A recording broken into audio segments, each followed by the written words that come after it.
If I go off the stage, was killing him. You could just see the steam coming through the screen. That was when I was calling and texting. Hey man, I'm trying to tell you, if it's anything that makes me rage, it's Super Smash Bros. I'm telling you, Smash makes me rage. Oh, gentlemen, we got some things. Well, not a whole bunch of things, but two things that I'm a little. Well, one thing I'm right on, not right, but late on that you guys probably already saw. And another thing, which is WandaVision, of course. But let's start with that Mortal Kombat trailer. I watched the trailer. I finally watched the Mortal Kombat trailer. Okay. First of all, you said two things. You know, we got the Zack Snyder trailer, which came. I'm not watching the Zack Snyder. So y'all can tell me about. I'm not watching the Zack Snyder trailer. Exactly. But you know what? Maybe we should tackle that one first. I'm going to tell you why I'm not watching the Zack Snyder trailer. I'm going to tell you why. I think Jay may agree with me on this one. But it's a whole new movie. But that's what. It's not even a whole new movie. What you think about it? Hey, from the stuff that I read, it's like. It's 4 hours, right? 3.5 of those hours is brand new stuff that we haven't seen. So 3.5 hours is brand new content? 3.5 is brand new to us. Now and the other 30 minutes is what we saw already. Now let me say this. I bet you the movie's still shit. It probably is. Nah, because the whole tone and whoever wrote it, you can't fix that with like edits and cuts. But it shows up. Hey Jay, you saw it, right? Sir? Yes, sir. It had the big bad. They showed the big bad. They showed the big what? Yes, Dark sir. Side? Yes, sir. They showed Dark Side? Yes, sir. We already knew that. Yes, we sir. knew that from the old stuff. We knew Dark Side was gonna be in there from the old stuff. Nah, but this is like they Granny actually Goodness, hands behind. Yeah, Granny Goodness. The whole like I'm Dark Side and this is my people. Like he was addressing, like he was talking, correct. He got like camera time. Okay. Well, now. Yeah. So I know Granny Goodness. Well, now I didn't know Granny Goodness was in it. But I figure you can't have Dark Side in it without having Granny Goodness. Like she's part of the whole shebang. So are you also telling me? Well, I know Martian the Manhunter is in it. So, I mean, it may be a small thing, but Iris from Irish West is in it. Yep. Yeah, well, she was in the last trailer, but now the trailer they showed that the last time she was in, she was about to get hit by a car or something, and the Flash saved her or something, and So, and for those who don't know, Iris West is Wally West's wife, just in case y'all didn't know. Shout out to Iris from the show. Yeah, shout out bad even though. Yeah. Candace Patton. Candace Patton. Man. She is. She bad. Hey, same tone. Oh, Bishop, he did. Oh, he did. Oh, she bad. She bad. So what else happened in the trailer? Y'all can tell me because I did not see it. So y'all can tell me. Cyborg scenes. Yeah, he has. Oh, they actually show him as a human, not just not just they actually show him as a player, as living his life, leading up to. They show him as Victor Stone, basically. What you're saying? Yes. Yeah. Yep. More Batfleck scenes. Seems like we getting more Batfleck in this one. It looks like Wonder Woman, Flash, and Superman Superman's in a black suit. It looked like his comeback might be a bit different from how he came back in the Whedon cut. I guess we can call it the Whedon cut. Okay, so you know the whole spiel about the black suit, right, Scott? Yeah, I know of course. Jason probably know, but I'm not excluding you, but I know you just don't read a lot of comics like we do. So you know the whole deal with the black suit, right? I believe so. The black suit is to make sure that he has the power of the sun at all times, something like that. It absorbs more sunlight. It absorbs it. It absorbs more sunlight. Yeah. So, okay, all right. You was with the shits. You was with the shits. All right. They also had more scenes. It looked like more in depth with Wonder Woman. Okay. Yeah. Instead of just plucking her. So it just overall, hopefully. Well, go ahead, Jay. and it looked like they fleshed out Batfleck's dream sequence. Yeah, he was in the desert. The nightmare. Yeah, Well, it looked more fleshed out. I will watch it. I just really didn't see. I really didn't want to watch it because I kind of wanted it to be kind of like brand new when I saw it. I mean, you can wait. It's coming out next month. You can wait. Okay, so they showed Jared Leto's new Joker at the very. Oh yeah, they showed the Joker. Yeah, with long hair. Yeah.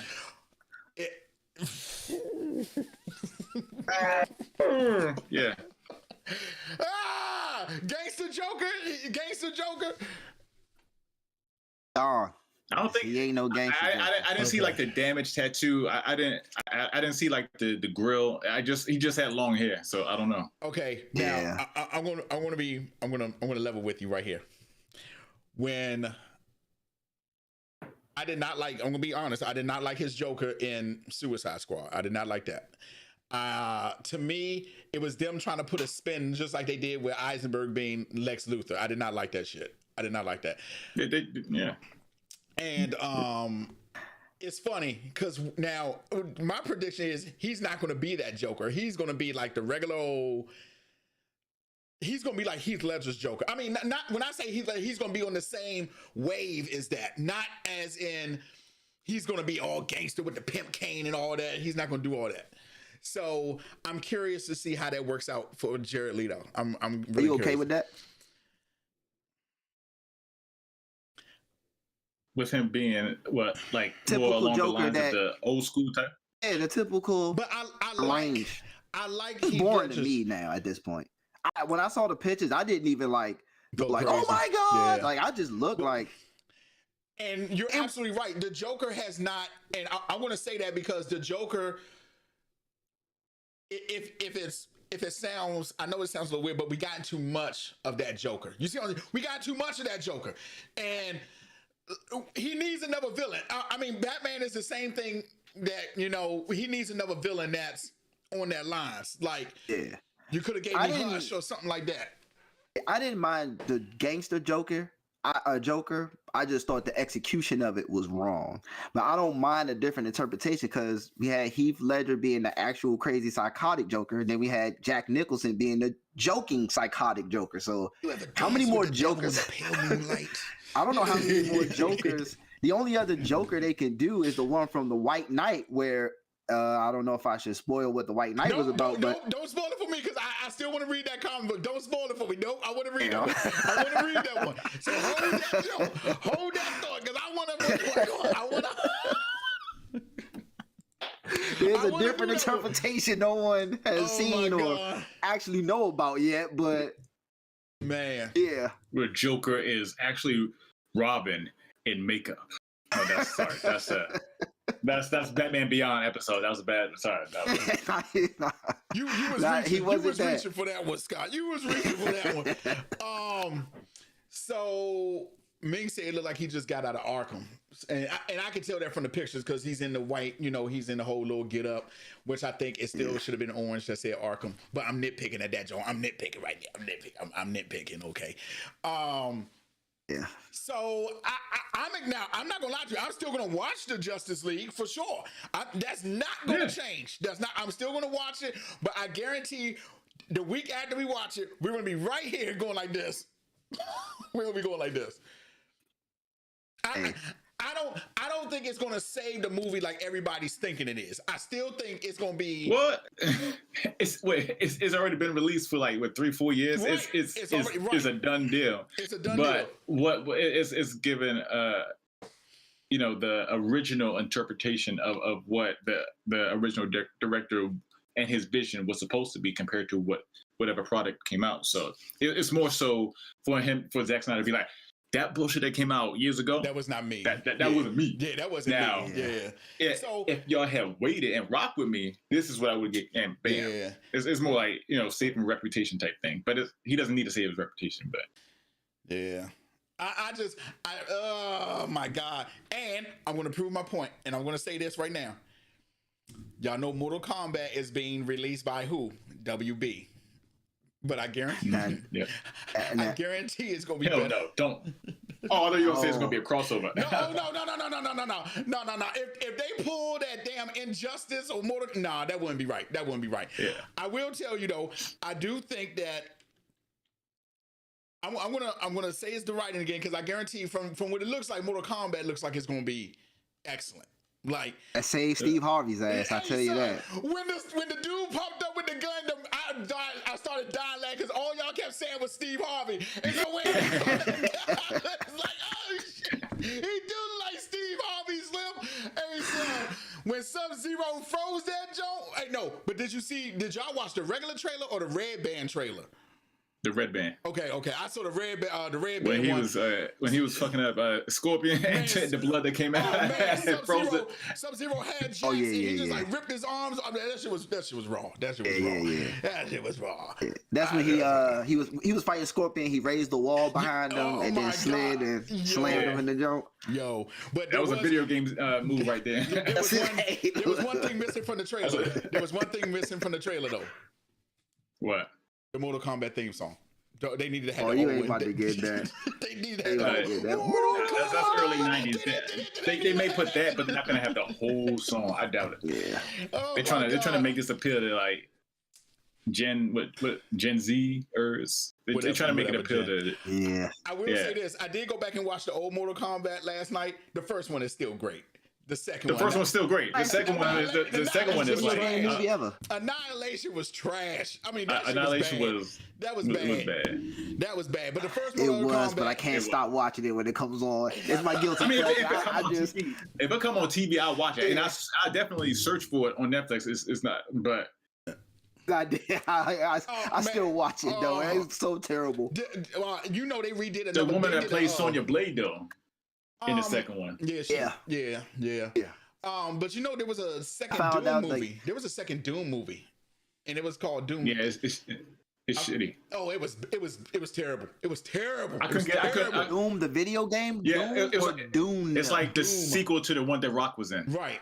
Doom. And the one that Rock was in was Doom OOM. It was bad. Yeah. I didn't even know they made a sequel to Doom, bro. That's news to me. Like I don't know how that's. I couldn't get past 15 minutes. Yeah, it was really bad. Doom 1 is underrated. Doom 1 is that joke's underrated. It's actually alright. Scott, I swear, Scott, some of your, but you don't like when they even went to the movie game style where it was like the first person. You don't even like that when they did that. When they went to first person, like the video game. Yeah, of course. That's what you were waiting for. But it was a good movie though. It wasn't like fantastic, but it was decent. All right. It was all right. I know y'all talking. You know what? You saying hold up. Yeah, you know what? We can go on. I'm about to say it's better than Venom. But no, nothing. As I will continue to stand by.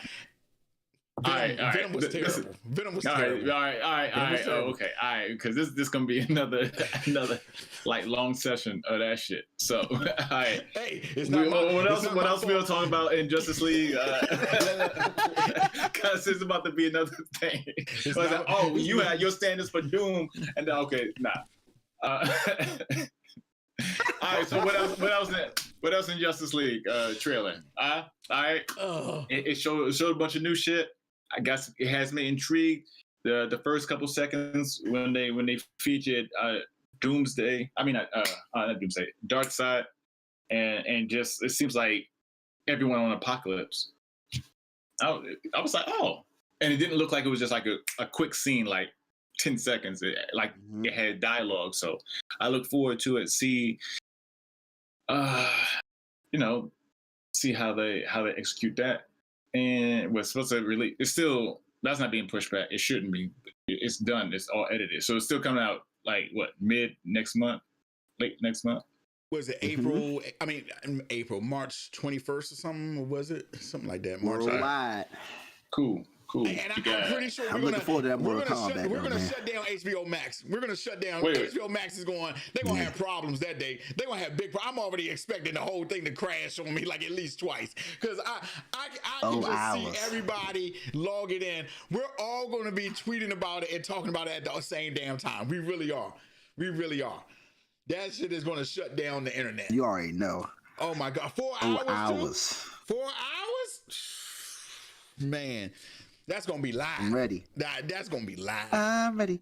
But so, like I said, I'm glad y'all said that. I'm glad. I figured if they showed Darkseid, they had to show Grant. Now, here's the thing: is Granny Goodness actually being played by somebody, or is she CGI? Yeah, I didn't notice her. Oh, okay. I think she's I don't think she's like human looking like how she is in like the comic books and the cartoon. Okay. I don't think. I had to look at it again. I only watched trailers once because trailers don't excite me. Yeah, I'm with you. How people be breaking down trailers. Yeah, I'm with you on that. I'm like, if you freeze frame 15 seconds in, you can see out the corner. Yeah. It's like, nah. Yeah, but yeah, I can be the one to say that was a great trailer, but the movie sucked. You know what I'm saying? That's how I feel about Snyder Cut. That was a great trailer. Shit, that's damn near every superhero movie. I thought from the trailer that Suicide Squad was gonna be the shit. I was like, oh, oh my god, exactly. That's how I looked at the trailer. I thought Venom was gonna be great trailer. So I'm happy the Mortal Kombat trailer was better than the darn photos, because the photos I was like, hey, I knew Venom was gonna be ass when he used the symbiote to bring the motorcycle back to him when he jumped the hill, and it was in San Francisco. So I knew it was gonna be trash right then and there. My! It got past me. You know why? You know what? That was even that important of a scene. You know what? If Ming is watching and he is like, come on, you know what? Go a couple seconds later when he about to eat the dude's head off. But okay, I knew it was gonna be trash. Then I was like, oh, look at this, Bama. Look at this. Oh, you know why Venom? Yeah. I said, you know why the Venom trailer got past me, because even though it was a trailer, I was still like wanting to see it. Venom is one of my favorite. It's my second favorite character in the Spider-Man universe, and secondly, Tom Hardy. I mean, how can I go wrong with freaking Tom Hardy? You know what I'm saying? So I was still like, I thought Tom Hardy would act his way into a great Venom film, and he wasn't bad, but to no avail. It was. I didn't like his American accent in that particular movie. You know. I was only that. Yeah. So yeah, that's my only thing. Outside of that, that's what got me past Venom. I'm like, well, Tom Hardy's Venom. How can this be terrible? Yeah, it was all right. All right, what's the next topic? Right. I was really just. I was actually going. It made Jay leave. God dang. I was actually going to talk some more about. Really, the only things I really had were Mortal Kombat, Justice League, and WandaVision, because it wasn't really too much in movie and TV this week for nerd stuff. How about Demon Slayer's next season's on the way? Not the movie, but the one after that. That's not good enough for me. I need it now. They're bullshit. I need it now. I just finished. We just finished. I thought it was 28 episodes, but it was 26. But we just finished Demon Slayer, and they spent a lot of time at that like compound. You know, as he's like recuperating his jaw and everyone else. But I like how it ended though. I must say I like how it ended, and they playing the theme song as it's just riding out, as the train's riding out. I'm like. We singing a theme song at the same time as it's riding down. You moving your head like that too? When you we were like, no idea what they saying, but we were rocking out to that. I'm not gonna lie to you. I didn't. I need to see the movie. I want to see the movie, and I want to see the second season. Yeah. The last episode was gory, but it was needed after like the previous like 3-4. Where the dude, it caught me off guard with the dude. It was impersonating a woman, but as soon as the woman started talking, I was like, "What? Shit? What? Why?" But Scott, what's up, Scott? Let me ask you: when you say when y'all was rocking out to the ending theme song, was it like a good, upbeat, happy theme song? It was like lit and it was fun. It was the intro. It was the intro music. Oh, they did the intro. Okay. Yeah, they just like y'all need to see the movie, man. Y'all see the movie. See the movie, baby. See the movie. Ming said Overwatch too. Or that's probably not gonna get released to another. Oh, we can talk about that. Oh my, Nintendo. Nintendo. Y'all. Yo, hey, go ahead, John. Yo, What I missed? why even waste the time to do a Nintendo Direct? Why even waste the time? Why even? And this is the first official. They titled it the first official, like Nintendo. It was promoted like it was E3. Like, wait, what happened? I mean, What's that Nintendo Direct? No, Scott, Nintendo Direct. Nintendo Direct is like E3. for They Nintendo. showcase their new games that's coming. They didn't show the new Zelda. They showed some other Zelda game. And here's my thing. You got time to make this knockoff Zelda game, but you don't got time to make Breath of the Wild 2? Like, I'd rather you not even say anything. You should have just been like, nothing. Like, no, don't even bring up Breath of the Wild 2. If you had just said nothing, it would have been fine. Okay? And then you had the nerve to show like some game. It was some game I was actually like, oh, okay. But it didn't come out to like 2022. Oh, you talk about the project. It's an RPG, I think. Are you talking about the project? Because Octopath Traveler is Square Enix did Octopath Traveler, and it looks almost like the same game, but it's a different gameplay. I'm an RPG nerd, so I know what you're talking. I forgot the name of it. The demo's on there. Why even show this jump? But take me. And then the best thing you showed was the Super Smash Brothers characters that you could have just released, did a little trailer for. It was pointless. Yep. It was pointless. They got you intrigued though with Super Smash Brothers. Somewhat intrigued. The character that they released in Pyra, she's on Xenoblade 2 on the Switch. That's a fucking classic game right there, number one. It's an RPG, but that joint is classic. I had it. I'm a nerd, number one. Number two, the re-release of Legend of Mana, that's a great RPG too. Love that, but I have that already, so I didn't really care about that. Mario Golf is dope. Now, if y'all play Mario Golf is dope, but I'll pass. Right. But what made me turn off the stream is what you said, Josh. When this man got up there and said, I know y'all looking for Breath of the Wild 2, we'll tell y'all later down the line some information, but not right now. Or we got a remake of Skyward Sword. And I was like, what's the point? Larry, what's the point? And I tell anybody. Where's Metroid? For video games. Where's Metroid? Right, they didn't show Metroid, and I would tell anybody when I tell you I spend money on games. But throughout the year, in fact, if I had my PS5 and it wasn't sold out already, I would say in a year for at least games, I probably spend about close to probably, if not 1,000, probably like $700 on games. And gaming and stuff because I just like playing video games that much. And I'm thinking, and I'm buying them for different systems and stuff like that. And I just can't believe, like, I was like, come on, Nintendo. This wasn't even worth the time. We gotta make, it's impossible to do, but we gotta like make Nintendo go broke because their deals don't be deals. Like, they be like, oh, we got a discount. That don't be 5%. It go from $60 to $55 and they think it's a deal. There's a Mario game that's still like $40. It's been out for like 3 years. And it's like, why is it still $40?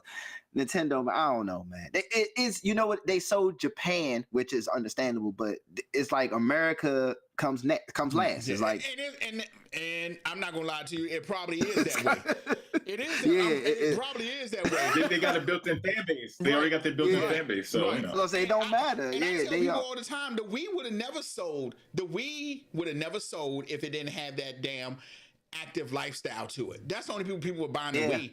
Like that. And the only reason I bought a Wii, now they'll tell you how much money I wasted. The only reason I bought a Wii is because Super Smash Brothers was on that. That's the only reason I bought a Wii. See? That's the only reason I bought it. I couldn't get with the Wii, and because of how the controllers were. Right. It was I didn't like that, and then my nephew, he has it. It's just weird playing it with two different things. No, I want my thing to be like this, and I can still kick ass properly. Right. So Nintendo ain't it crazy? Ain't it crazy that outside of Mario, Nintendo's most casual game is Wii Sports? Casual, as in even people who never played a game in their life, they will play Wii Sports. They will play Mario, but that's it. And Only gamers play Metroid. Yep. Only gamers play Metroid. The staple is Mario, Metroid, Link, not Zelda because Link. Zelda, right? Got it. Who else was like the staple from like and Star Fox? Maybe. Well, Star Fox. I wouldn't say he's a stable. He's a person that helped build Nintendo. But people want another Star Fox game and they're refusing that. Right. Or you could make another F-Zero game with Captain Falcon. You know, it's yo. I'm playing Donkey Kong Country on the SNES jump through the Switch, bro. Oh yeah, Donkey Kong. This dude just said Mario and Donkey Kong. Somebody said it's a sausage fest in here. Okay. But we normally we do have a woman that's going to be joining us, but we probably going to have her on when we release. They're probably talking about their house, and what they seen directly. They're probably talking about their house because for 9 times out of 10, this is what it is. So somebody said Sonic, but I wouldn't. Sonic is really not Nintendo. Sonic is Sega, right? That's Sega. Nintendo probably bought some of the rights to Sonic, but you're not really. Yeah. If a new Sonic game came out, you're not. Oh my God, it's a new Sonic! You're not going to be like that for a new Sonic game because what are you going to do? Go around real fast, collect rings, get some rings. Hey, I love Sonic. Like. No, Sonic is great. Sonic is great, but I'm trying to tell you, I wanted Metroid. Well, I wanted. Yeah. I would love a new F-Zero game. I would love that. Like, you know what I'm saying? I feel like that was a waste for Nintendo. I really, it was. They really made me upset with that. They really made me upset. And I know Ming has said Overwatch 2. I'm tired of watching their trailers too because I guarantee I don't think the game's gonna come out this year. I don't think the game's gonna come out. It's not coming out this year. No, I'm not excited. Blizzard gonna take their time. He just asked about Mortal Kombat. I'm not excited about Mortal Kombat. I'm excited about the movie, not about the game. The game, I mean, it's the game. I mean, it's the Mortal Kombat is, I believe, is becoming like the Madden. You know, where they, it's the same. It's pretty much the same thing. Hey, ho! Do y'all wait? Don't do this to the intricate Mortal Kombat player. No. I played every. I do like Mortal Kombat, but now I would tell you it's really rare that I buy fighting games. Like I bought Mortal Kombat. As you get older, fighting games they lose their appeal because you play and then. I don't even think it's that. I don't even think it's that. I see what you. That's how it is with me. It's like I can play fighting, but it's like a good and bad because with me, you know, Halo, that's the game. But I played it extended times. I start getting like a headache or whatever. But fighting games, whether it, I don't know what it is. I don't know if it's because I'm getting older. What I start getting headaches if I start playing like a very intricate action adventure open world type game. I agree with Scott to a certain extent. So I want to tell you, I really stopped playing fighting games because it's no longer about who you like playing with. It's about who can win the matches and what the meta is. Yeah, and then that you lose the fun. Right. The fun aspect. You lose the fun aspect of it. Point to a certain extent. It's like, you know what? I agree. I'm going to use the perfect game. Dragon Ball FighterZ is probably one of the best fighting games I've ever played. Okay, I only use the people I like: Trunks, Vegeta, and you Goku. get your ass kicked every time, don't you? And look, now I didn't even know about the meta. Super Smash Brothers. Captain Falcon 2. No, but Captain Falcon. But I don't like playing with anybody else but in Dragon Ball FighterZ, those are not the metas. They're not if you want ultimate maximum damage, you don't play with them. You know what I'm saying? The meta for Dragon Ball is whoever's good at the time. And I use Sonic Fox as the perfect example. When Goten came out, as soon as Sonic Fox used him, that whole week, everybody was on Goten's nuts. Goten. They was on him. I mean, Gotenks. They was on him. Right, I said Goten. Gotenks. They was on him hard. Okay. When I was a Gotenks main before Sonic Fox. Before Sonic. I mean, not before Sonic Fox, but I didn't even know who Sonic Fox was when I used Gotenks. When Cell came out, or when Cell was released. Oh God, Cell. Yeah. Oh God, yeah, Cell. Do that same endless. Yeah, boom, boom. Yeah, okay? Yeah. I can't even use Cell. Right, and the reason why I like Super Smash Brothers is every fighter game has a tier list. There's nothing you can do about that. But there are the one thing about with Super Smash Brothers, you can have somebody that's at the bottom of the tier list, and one, two people who, if you're good with them, you can make them look like they're S tier. I used to use Mr. Game & Watch, so that's it. That that's me though. That's why Super Smash Brothers is I always used to use Pikachu. I use Pikachu. He's an S tier. He's at the top of the list. Oh, he is. I didn't know that. I didn't know that. He's at the top of the list. Like Captain Falcon, maybe. I can tell you his frame data is not good. As you can see when I play with it here, his frame data, I get caught out in the open. Pikachu is fast. Oh, boom, bam, combo city. You know what I'm saying? So that's how I feel about fighting games. I don't feel like they're bad to play. I just feel like you can't enjoy being who you want to be if you want to win. You know what I'm saying? Like when Marvel vs. Capcom, when my team came out, it was Jill, Spider-Man, and what's my man who had the Jin, who would bring in the big fist? Jin was my dude. Oh, yo, you talking about Marvel vs. Capcom 2 because the easy, the cheat. Oh, don't get me started. I got that hat on his Dreamcast and I downloaded it. Look, don't get me started. The cheat team is what? Iron Man, Cable. Cable's cheat. And you can cheat. Hey, all you gotta do is jump up, kick, and then as soon as you finish kick, if you hit somebody with a kick, you hit them with the gun. After you finish with the gun, you can hit your combo and then just and Magneto. You can keep him in the air and juggle. Magneto was good. You almost right. Juggling with Magneto, that shit. And Ming, if you hear, Ming seen many nights of me MVC2 online. And I ain't got nothing. I'm a boss dog. Bruh. It's actually Sentinel, Storm, and Magneto. Storm. They all have infinite combos. You have to know how to use Storm though, because that's one of the ones you were just talking about. It was like if you just pick up Storm and just like button mash, you're not gonna know. But you have to know how to when they throw the little wind thing, juggle them up, do whatever you're gonna do it again. You got to know how to use the people. Bing and Tay has sat with me many a nights as I had to deal with people using Sentinel, Storm, and Magneto, and all they ever tried to do is juggle. Is do the infinite on me, and this is where I agree with Josh. I had to switch my team up because I'm like I use damn near everybody. I could use anybody you could think of on Marvel vs. Capcom 2, but I had to use people like Cyclops and Cable because when they tried to infinite me, I had to use a long range assist to blast them to keep them back. So now I'm sitting back in the corner. Basically it's called range poke, or you know what I'm saying, zoning is what they call when you sit at the other end of the corner and you just blast it. And so that's why I had to use Cable. You can do that with Cable all day. You can do that all day. I hate that. I like doing air juggle combos, not like infinites, but just casual dope combos. But if you're gonna try to infinite me, I'm gonna pick Cable, I'm gonna pick Cyclops, I'm gonna pick my long range people, and I'm gonna sit back and zone you so you can't put me in the infinite. So I adjusted when I went on them, and I just re-downloaded Marvel's Capcom 3 a couple months back, and 3 is bad.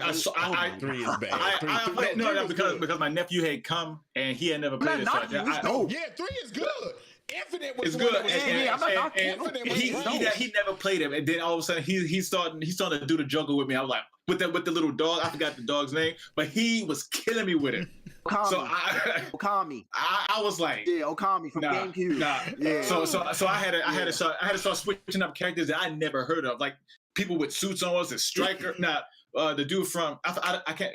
He wear glasses. It was dudes I never played with or heard of. I think you talk about from Devil May Cry and Resident Evil. It was like people I never heard of. That's a cheat.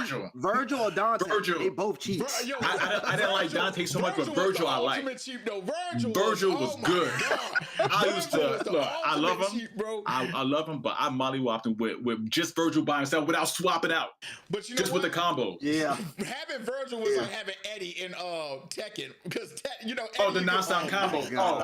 Just you can just keep going. The dancing. You can just keep going. People upset. Oh man, fuck you! I'm never playing that again. Man, that's why you suck. I bet you if you pick someone else, you're not gonna beat me. Why? Why should I? You the one losing. It's like that's always the argument. I bet you pick somebody else. Nope. I proved my point. You pick somebody. See if you can win. Oh God. But I'm as y'all. I don't know if y'all. I'm a huge fighting game connoisseur. Like that's where I started out. My brother put me on a Street Fighter, so I've played every fighting game known to man extensively. Yeah. So where I agree with Scott to a certain extent is when basically Scott's saying he doesn't with how we are now. We don't have the time to put in a fighting game to be great. Exactly. Mortal Kombat, at least Mortal Kombat 11, is not that difficult. Yeah. Stuff like Street Fighter 5 and Tekken. Street Fighter 4. Yeah, them Jones. Dead or Alive. If they ever come out with another Dead or Alive. You need all the time in the world to figure that out. Mortal Kombat, you can pick on pretty quick. You can, I guarantee y'all can pick up pretty quick on Mortal Kombat. Y'all can pick up. And Josh, you right. Tier list. And if there's a fighting game where they're like, yo, this is clearly the best character. There's nothing you can do about Everybody's going. Everybody. Nobody picks the character that they like anymore. Everybody picks the character who they know they can like. That they can win. Like online. He's right. Online. When you get past Elite Smash, it's nothing but young Links. Okay, young Link, Wolf, Samus, or Dark Pit. It's always them. Like, and oh my God. If you, young Link makes me. I just want to. Young Link just blows my life, bro. Oh my God, it's so bad. I'll never forget. I had stopped playing Dragon Ball Fighters for a while, and then they released Ultra Instinct Goku, and I used him for 30 seconds, literally 30 seconds. Because when you play fighting games, you know the moves without even looking at the list. You can kind of tell what they can do when you do it. I did some combos and stuff. I literally text you, Josh, and I said, dog, did you see UI Goku? I said, I'm not going online. And what do I see? All three characters, all Gokus.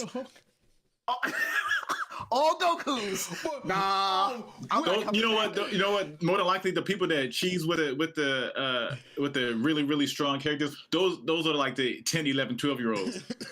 Those are the ones. Those ones will be like, and then if you actually hear that voice as you're playing them, like, man, fuck you. And Mom. It even goes for shooting games. Like, I was playing Warzone, so I like the Kilo because I like assault rifles. Okay. Well, now the Kilo is garbage. I tell you.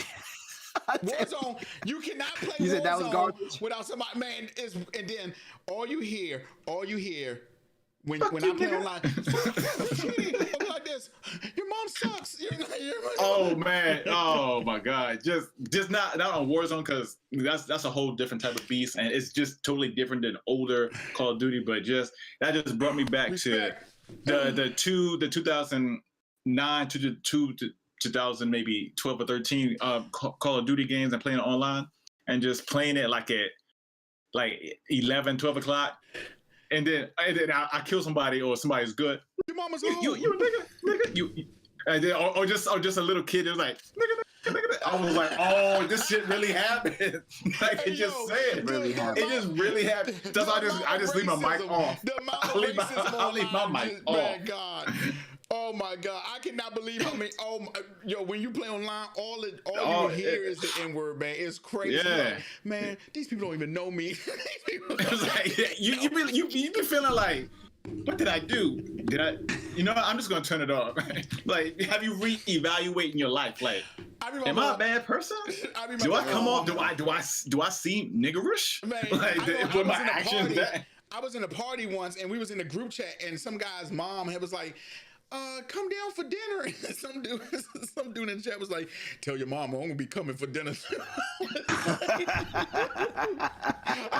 That's why you can't have anybody else on your chat, like on your mic, because as soon as they hear, especially a woman's voice, they're like, oh, who that? That's your sister? That's your mom? Hey, what she look like? It's just like hilarious.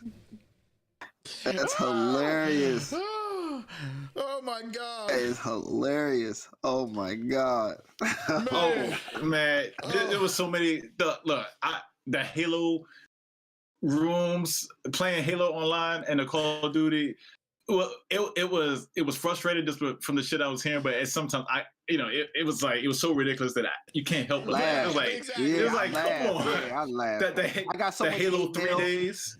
Yeah, I got so much hate mail from Halo to Overwatch. I still get hate mail from Overwatch. The Overwatch community is nothing but poison. So let me tell you something about Overwatch. Oh. You can literally play Overwatch. I remember one time I was playing. Now this is like when I first started playing Overwatch. It's not even a ranked game. It's like literally just quick play. Some dude messaged me, was like, you heels suck. We didn't. I'm like, People get so mad that they yo, stop playing. Yo. They message you like a long ass. Yeah. You fucking suck. I can't believe you're not worth. Someone Greg, just the other day. You're not worthy for me to play you again. Yeah. Come back, join the channel. Just like Josh said, your healing sucks. And as he's sending me this message, I'm looking at my screen and I see gold healing. I'm like, my healing sucks, but I'm the best healer on the team. Yo. Oh, you're mad that I wasn't consistently healing you when you needed it? Well, there's 5 other people on the team I got to heal, so but maybe don't dive into wars. Yeah, don't make sure you don't dive into war and die so easily. If you get shot in the face 3 times and you die, would you run in head first to go heal somebody? No, you're going to stand in the back and heal people because you don't want to die. Because they need you to heal. When I tell you it is so toxic online, it is so crazy. In fact, I think Overwatch may be worse than Call of Duty. I think Overwatch may be worse than Call of Duty. No. No, because I play Overwatch with people I personally know in the party. So I have a 6-stack or I like, and then the TV is pretty much on mute. And so it's not on mute, but it's real low. Right. I just need to make sure I can hear the ults go off so I can dodge it. Outside of that, I don't get that in-game voice talking, but hate mail afterwards. Bro. Oh yeah, like, and it comes from your own teammates. Like it's not just the other team; it's your own teammates. They be like, "Yo, what was you doing? I got 50 kills. You know, I got 65 kills though, right? Like, why are you putting this all on me? You know, I cook too because you can't see each other's stats, Scott. We're not playing for money. This is not this. It's not like Halo. Nobody's getting a contract here. If you were getting a contract, you wouldn't be online. Like, here's my thing. I understand, but sometimes people just have bad days, okay? No one's the best at every damn video game. Never. And then one dude called me a hacker because I was playing like Overwatch and I was just dogging him. And he was like, I was throwing down the heels and he couldn't kill me. And he was like, you're hacking. Bro, don't got time for this. The controller. I think Ming can. I don't know if Ming is here, but I don't remember if it was Ming or somebody else. But I remember somebody was like, "Yeah, you got a modded controller." Everybody's like, "Modded controller? You can mod what?" Because either Ming or whoever, they was cooking so bad that they thought the control. I'm gonna report you. You got a modded controller. No, you just getting cooked. You just getting cooked. Cook him up, like getting cooked. Man, like nah.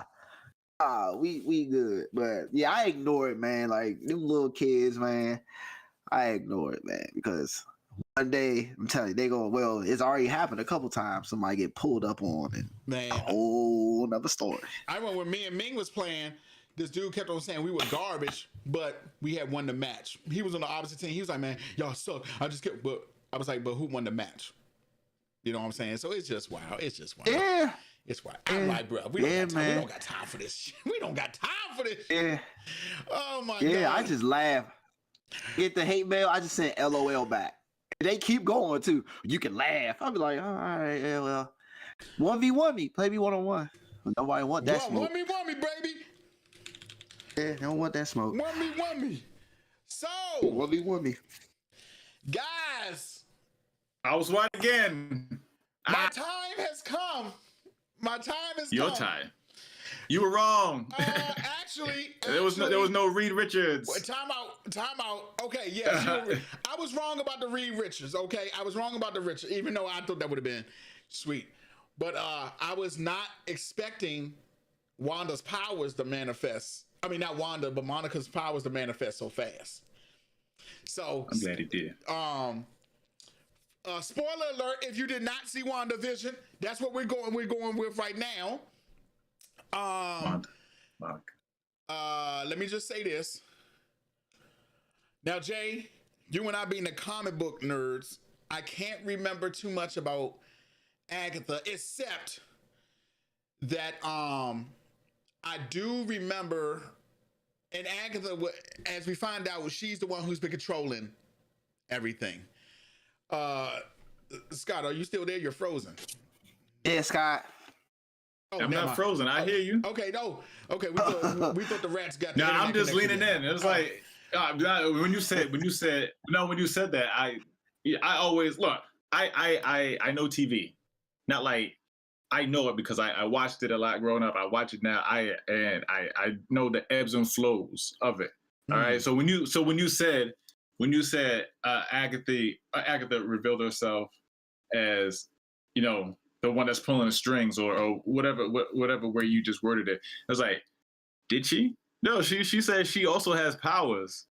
That doesn't necessarily mean she running the show. That's true. But the thing about it was they showed her behind the camera and everything. So I'm not saying she's not part of the bigger picture, but I'm saying Agatha is pretty powerful. In the comic books, she is supposed to help her.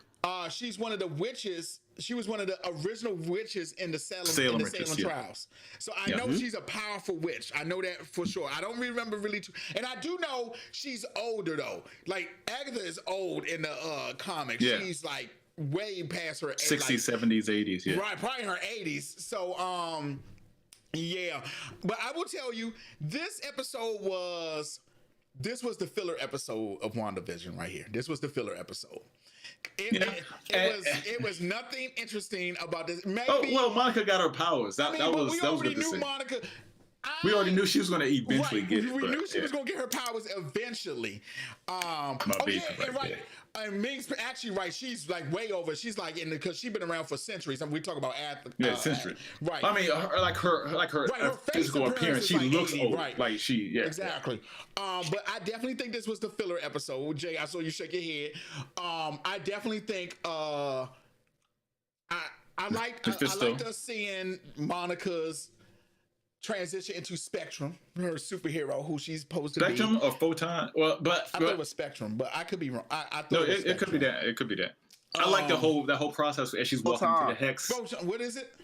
Talking about Homegirl. Monica's actual superhero name. What's her superhero name? Photon. Okay, Photon. So, where did I get Spectrum from? I thought it was the Spectrum. cable company. I don't even know what the Spectrum cable company is. Shit, that's just a New York thing. Ah, damn. It is Spectrum. I'm sorry, it is Spectrum. Right. Okay, Spectrum. So it is Spectrum. Okay. So, but this was the filler episode. She goes by both names, bro. I'm looking at it now. She goes by both. When you type in Photon, it's Monica Rambeau. When you go in Spectrum, it's Monica Rambeau. Okay. So she's both. So this was the filler episode for sure. This was the definitely filler episode. Modern Family / Office. Actually, I was going to go with The Office. I was going to say it was a cross between the both. Okay. I can tell. I can get hints of both. Really Office, like with the because the theme music, the theme music was right. The Office. The music but go to Office exactly. Yeah. I love Modern Family. That's my show, bro. Modern Family was a joke. We were all like, nah, there's nothing they can really do. But right. You know. So that was really good. Not the Ming. The group chat, Ming called it. Ming said Modern Family. Ming got it right. He said Modern Family. I said, damn, you right. I said, yeah. Ming called it. If whenever y'all look, he called it. He says Modern Family. Because remember, I was asking y'all outside of Big Bang Theory that didn't have an intro. Yeah. But Modern Family. We forgot about Modern Family. Modern Family doesn't really. Modern Family doesn't really have an intro though. They just all come together in the lawn. But that's what they use the Office somewhat intro with. But like the last part was Modern Family. Yeah, because I definitely as soon as the Jones said Wanda, I was like, that means I said, oh, it's The Office. Straight up, it's The Office. Straight up. I was like, it's The Office. I did like Vision and Darcy's conversation. Like when Vision was the best. That was the best scene. Why am I sitting here? He was like, what the hell am I doing? Like that was good. He was breaking the fourth. And he was like, I'm trying to get back to my house, but I have a feeling that unforeseen forces is keeping me from doing that. And he just.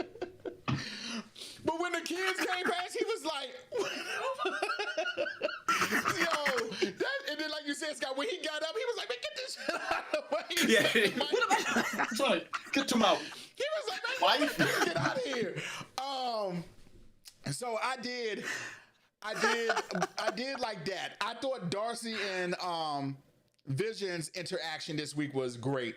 But it's definitely it was the best. Escape artist. You're right. He was like, it was definitely a filler episode for sure. It was definitely a filler episode. You don't remember me? And he was like, we we had made like eye contact just a few minutes ago. We unspoken connection. It was like, all right, but I'm ordering the lobster.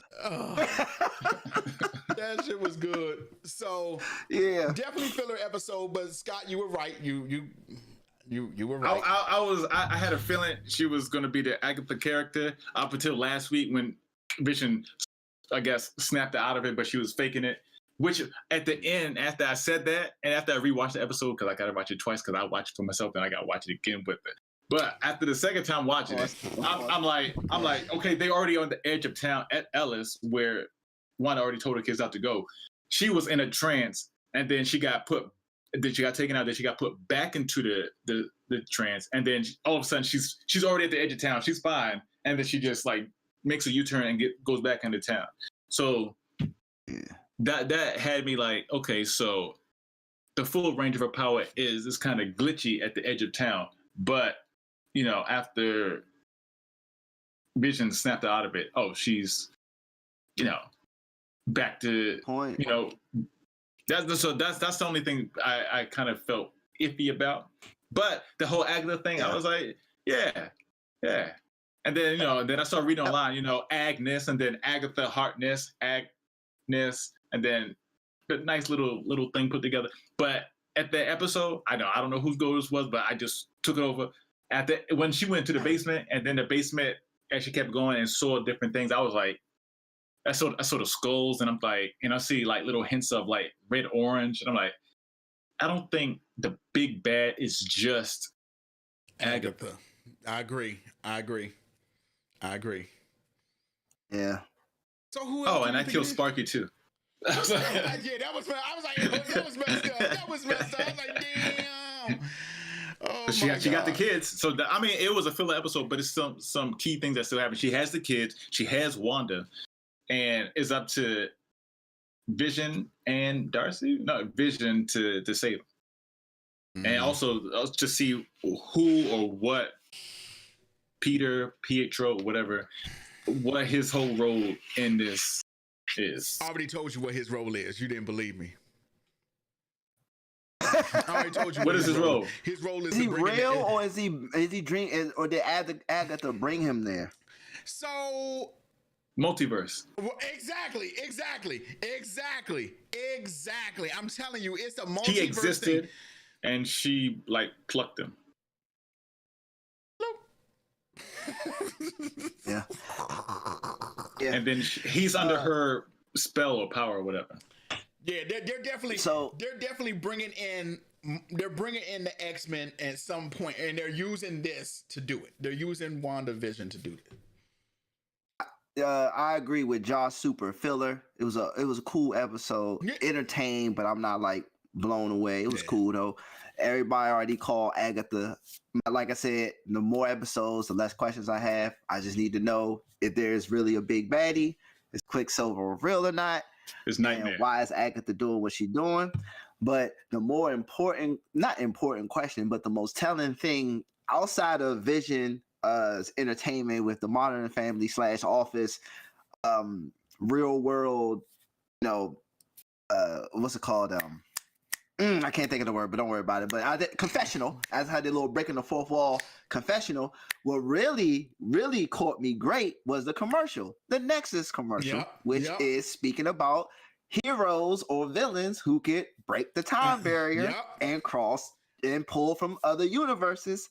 And that's why when y'all say they're bringing up the MCU, dang. So that was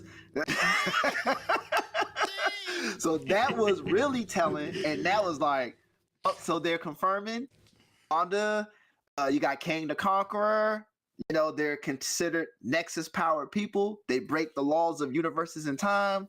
So we will see other dimensions. Doctor Strange, new movie coming. Kang the Conqueror is in a new movie coming with Ant-Man, right? With Ant-Man. Ant-Man. So looks like we will be getting Nexus villains and heroes. So that was really telling. When I saw the Nexus, I was like, oh shit, they really going tough with this. Hey, I'm trying to tell you, I will give you this. I will give you this. I said it last week. Snap. Marvel is they got their fists on the wall and they're about to just break through that thing. They are going to smash through that wall like it's nothing. Oki is working with, in his trailer, he's working with the time variance people, which also monitor Nexus, heroes and villains. So that's they going full steam ahead with this multiverse stuff. All right. Yeah, I ain't got no problem with that. Kang the Conqueror is one of my favorite villains in the Marvel universe because of his connection with so many Marvel people. It's crazy. It's rumored that he's Reed Richards' son. He was also presumably King Tut in Egypt, and when Apocalypse came and kicked Kang's ass out of Egypt. That's who Apocalypse beat up. Secretly was Kang the Conqueror to remove him from Egypt.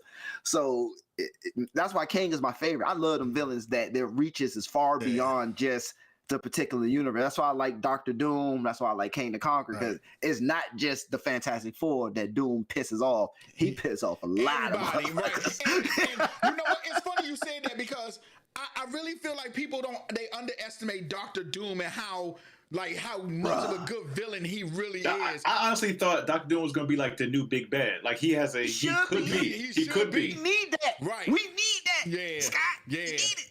Yeah, Doctor Doom. People sleep on Doctor Doom. Like he not just like some little villain that the Fantastic Four knock off. Now Doctor Doom brings the heat. Like that. Oh my God. What? Doctor Doom is good. Doctor Doom is good, bro. Bro. Man, outside of he's the Luthor with more powers. What man creates his own country? Man, I try to tell y'all, villains who just don't. The Joker is an exception because he doesn't care about anything. Like he can't, but then you got your villains like Doctor Doom, Lex, who are just smart and like they use it. Like Doctor Doom is hard body, and whatever new dude you know can rock metal and green.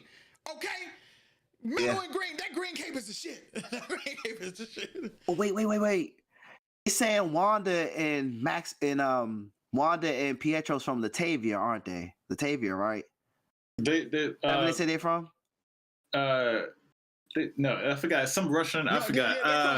They're from starts with a K. Sokovia. Yeah, something. Oh, Sokovia. Right. Woo! Okay, cool. So Doctor Doom can still have his country. I knew it had a maintain what I think they're gonna do. I think you kind of called it. I think what they're gonna do is say that you're really not from there. Okay, you went there later on. From Latavia? Magneto's her dad. Okay, they're gonna tell her that Magneto's her dad.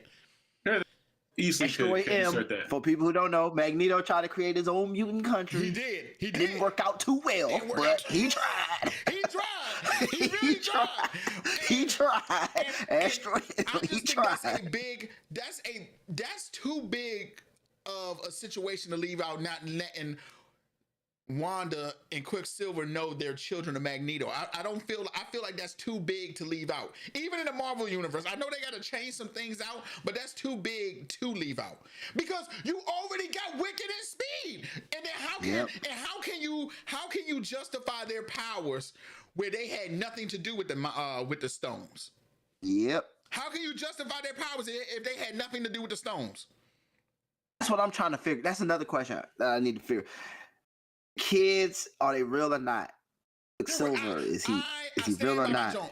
I'm saying they're real. The kids are real, yeah. I'm saying they're kids are real. I'm saying they're real. And Quicksilver may or may not be real. That's the question. He may or may not. I don't know. As my favorite line goes. Because when the Agatha All Along song was playing, he had the purple mist, but it was behind him. Right. But that doesn't mean he's not real. It could be her. She was controlling him. Right. But I don't mean he ain't real. Or does it mean he's real? We only know the extent of MCU's Agatha's power. Keyword MCU's Agatha's power. Right. When she's just as powerful, when she may be on par with Scarlet Witch. But one thing about Agatha, she's not a mutant. She's an actual witch. Yeah. So that's something completely different. Where Wanda is an actual mutant. So Right. in the MCU, she's enhanced. She's not. In the MCU, Wanda is not a mutant. That they don't use that word. That's a special word. They don't use that. At least not yet. Enhanced.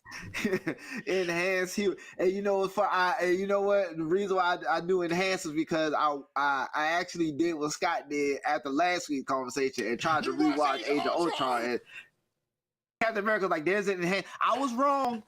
First hour of Age of Ultron was great, but after they went to Clint's farm, Hawkeye's farm, everything after that I thought was bad. But the first part before it was great. Like everything was great. See, I got to tell y'all the scene.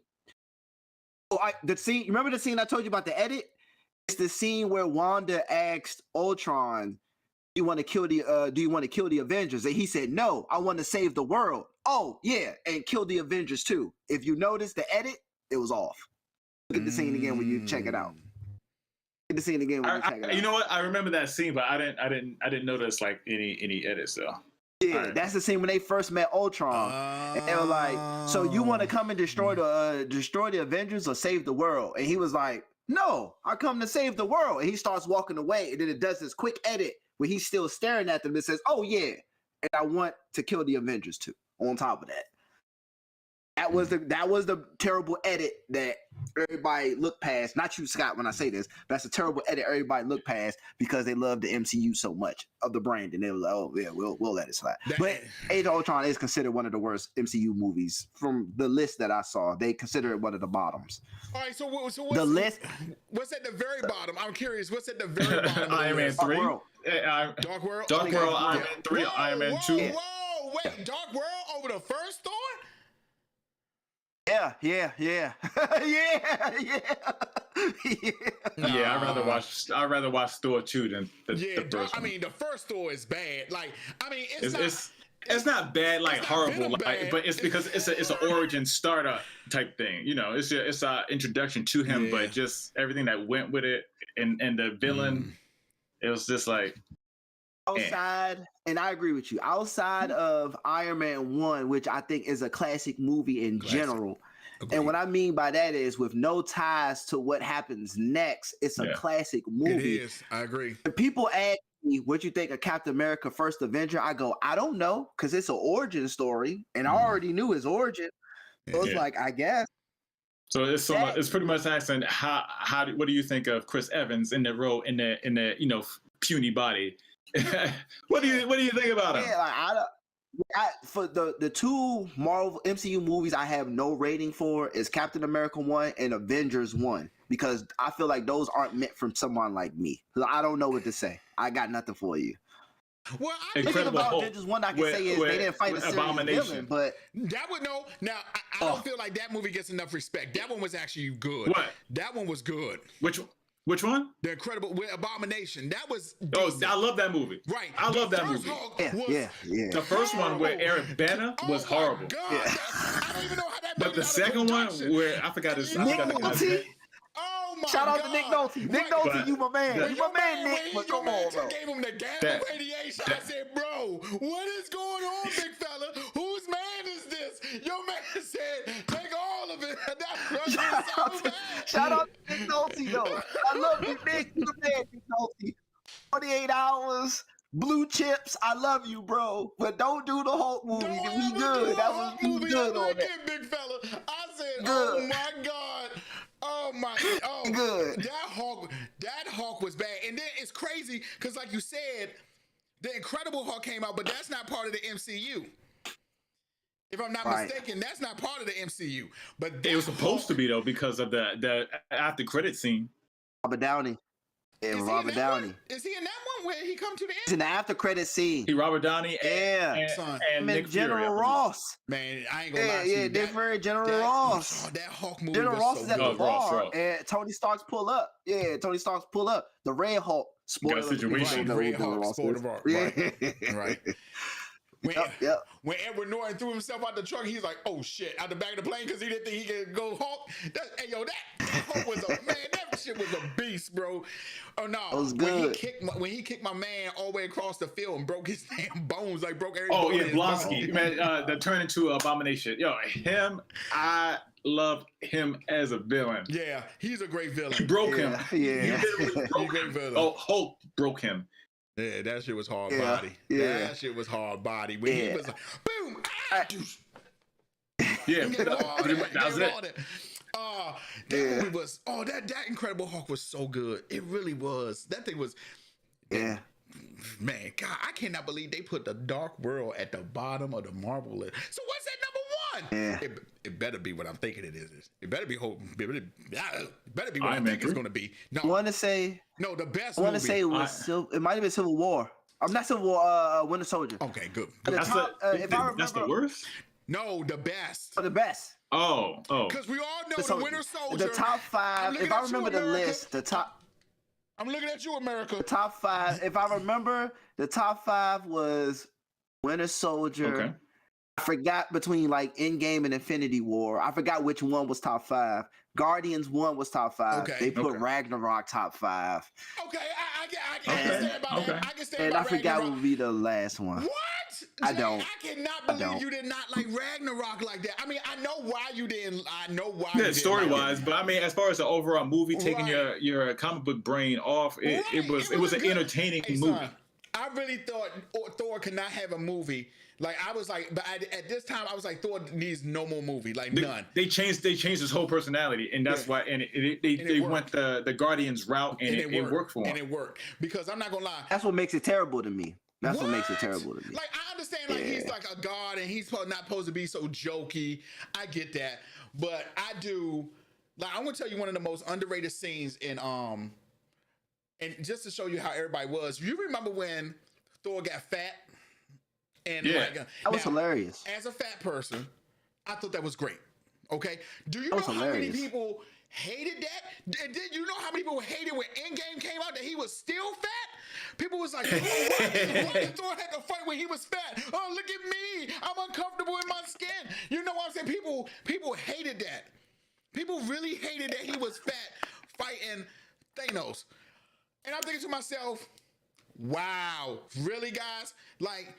This man was going through depression, got fat, and people really had a problem with that.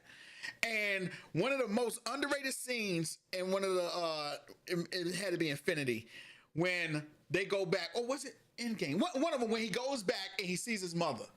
Endgame. Endgame. When he wasn't fat in Infinity War.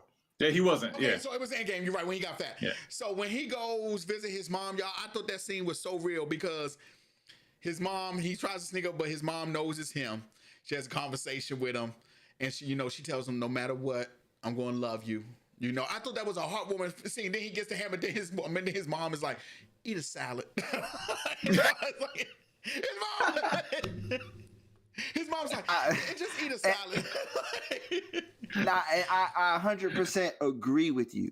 The problem is the same person that did Infinity War and Endgame, they didn't do them first 3 Thor movies. Yeah. I'm pretty sure it would have been better if he did them, Jones. Yeah. His depression stemmed from End of Ragnarok, Infinity War, going into Endgame. But the dude that did the first 3, he didn't establish all of that type of groundwork. Yeah. I don't have a problem with Chris Hemsworth as Thor and his acting. I love him. Right. I love Chris Hemsworth in general. Right. Like in general, actor. It's nothing to do with him. Yeah. He's a good actor. Everything else, Ragnarok. Let me tell you this. It was great to look at, but that's as far as it went for me. Emotionally, I was not invested. I did not care. They didn't give me a reason to. I did not care. I ain't gonna lie, I didn't care. They didn't give me a reason to care. They was cracking too many jokes for me. Man, I loved, when I say I loved Ragnarok, I mean, I really enjoyed it. Over the first I mean, the first Thor was the best Thor movie, though. I'm not saying it's not the best. That's not saying a lot. That's not saying a lot, though. That ain't saying a lot. Oh, really? Oh, Scott, really? Really? It's not saying a lot. Oh, really? Oh, really? Oh, what a surprise. Meg said, question, how was the writing for Endgame and Winter Soldier? The writing is great. It's a great movie. He said, which came first, Infinity War or Endgame? And Infinity War come first, right? Infinity War came first. Like Infinity War more than Endgame. No knock on Endgame. Endgame was pretty cool though, but I like Infinity War better than Endgame. Winter Soldier. I mean, God. I mean, what do you do? Like, it's a classic movie. Classic. Doesn't matter. And like you said, if the movie didn't lead into another one, Winter Soldier. Winter Soldier is a great movie. I'm talking about that you can hands down. The writing and everything. When Captain Falcon got, and just to know, I'm gonna tell you the scene. I'm gonna tell you the scene right here. Scott, I'm about to get into my acting joke. Okay, here we go. I'm doing it, Scott. When they're in Hydra and Captain America says, "Attention, Shield." It seems like Hydra has infiltrated Shield, and everybody's looking at each other. And my man, somebody about to reach out. Don't you fucking move! Don't you goddamn move! Bro, what you doing? Oh, bro, what you? Don't you? Everybody, Hydra, you shit. Oh. Because they don't know who's Hydra, they don't know who's Shield, but everybody's on edge. Everybody's like, I swear, put that pen down. I'm gonna shoot your ass. Put that goddamn pen down. Put that pen down. The writing in Endgame was so good, and then, man, I'm trying to tell you, the acting in that movie, even if another Avengers movie was never made, that will be the best movie, period. Hey, I'm here. It's off the last 20, 30 minutes. My acting is superb. I know. My acting was superb. Wait, Infinity War, when Thanos, the same person that wrote Dark World. Well, maybe they was going through a bad. Maybe something was going on when they wrote Dark World. Cocaine is a hell of a drug. Cocaine is a hell of a drug. Because I'm trying to tell y'all that, bro. When I tell y'all that the Winter Soldier, I remember walking out the movie theater like, this movie is damn amazing. This movie is damn amazing. It's the best MCU movie of all time. It still is. I got nothing. It doesn't matter. You don't even have to watch the original. It don't matter. It don't matter. It don't matter. It don't matter. Grade A. Don't matter. And here's my thing. I don't think everybody. And I know I'm probably gonna get shot for this, but I don't think Endgame is as good as everybody thinks it to be. I think it's the conclusion of something that they've been waiting for. I mean, the last fight scene was great to see. And to be honest, I'm not even going to slice that up. That fight scene was okay. Maybe when they fought Thanos, but when everybody got there, I was kind of like, oh, it's your standard fight scene. It's really not too out of control. But the thing, emotions. Time to wrap it up. Right. It's time to wrap it up. Everyone comes up. And you know what? Yeah. Go ahead, Scott. I enjoy Infinity War and Endgame when there is no fighting. And I'm gonna give you the perfect example. When after the snap, it's Endgame and they grab everybody and Tony tells you like they go to Stark and he's like, no. Oh, let me get in the scene. No, I told you. Remember me? I told you to put a blanket over the world, but y'all didn't want to do that because, it was affecting people's rights. I told you to do that, and look where we at. You know what I'm saying? And then when he took the shit off and passed out, when he took it, like that, to me, everybody's reaction to the snap was grade A. That was grade A. Self-help groups. The therapy sessions. The therapy, all that. To me, that was the part. Been snapped for 3 years. Right, you know what I'm saying? Everybody being the way they were, it was perfect. Like, I liked how everybody's emotions and everything, everybody was suffering. Hawkeye. Like, whole family got snapped. Doing whatever. He over here. Whole family got I'm with you. No, I mean straight. I mean it was great, and even how they had to drag everybody back, and you see how everybody was. Some people was like, "I ain't doing it. Nah, y'all do that. I'll be out here. Don't worry about that. That's done. That's over. That's done." Hulk was like, "I'm a celebrity now. Like, why? I need to go back for, you know what I'm saying? Like, look at me." Hey, son, when I tell y'all that was perfect. That was perfect. To me, Endgame was not about the fight scenes. It was about those scenes. Like, that's why I like Endgame. My only issue with Endgame, it is not a knock on Endgame, but it's just a movie trope in general. And I talked to Josh about this before. It's when they cop out with the time machine crap. That is when I'm like, no. Yeah. It's like, it felt like you like making a quick excuse for why this is going to work. You know what I'm saying? Like, I'm just going to go back in time. It feels like the Speed Force. I'm just saying. Oh my God. I'm just saying. It feels like the Speed Force at that point. Oh my God. We just go back and rewrite shit. You know what I'm saying? I'm just saying. Don't do that to the Speed Force, bruh. But you're right. The whole time thing is always a cop-out. In fact, I'm going to say this. How would y'all feel? And I said this to somebody like when Endgame came out. How would you feel if they had never even finished that? Like everybody who died just died. It would have been fire. It would have been classic. It would have been a classic. It would have been a classic. It would have been classic. I mean, it would have been classic. Done. Yeah, people got to die. Yeah, someone got to make a movie where the heroes don't make it at the end. It's got to be. Everybody can't. No disrespect, but everybody can't be. There's no happy endings for everybody. You know what I'm saying? Iron Man didn't get a happy ending. That's it. But that's the best thing about it. He didn't get a happy ending. You Everybody else came back and like that was the one. We did talk about WandaVision, but in fact we got off track to talk about. We started going into this, but we are caught up on WandaVision. Scott was right. This about to sound so bad. I'm a big component of someone dying, staying dead. Like that to me is a bigger twist. Like he's dead and that's it. Yep. No coming back. You know what I'm saying? It hits harder. It does. It hits hard. It hits hard. Kind of like when Glenn got hit with that bat on The Walking Dead. It hits you hard. It hits you hard. Like, damn. He's gone. You're like, damn. What did he say? He said, what my man told me, he said, you can blink, you can cry. I was like, oh shit, I knew he was going to hit Abraham. I was like, oh, he going to hit Abraham. Boom, when it Glenn, no. I was like, Glenn, correct me if I'm wrong, because I haven't watched Walking Dead in a minute. When they was on, was the guy's Abrams farm? Was it Abe, right? Was that his name? The old guy that got his head chopped off by homeboy? Old guy that got his head chopped off.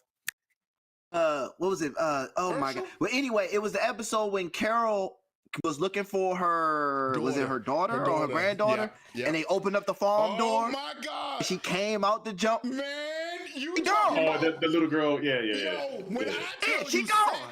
The one they've been looking for that whole season, and then she gone.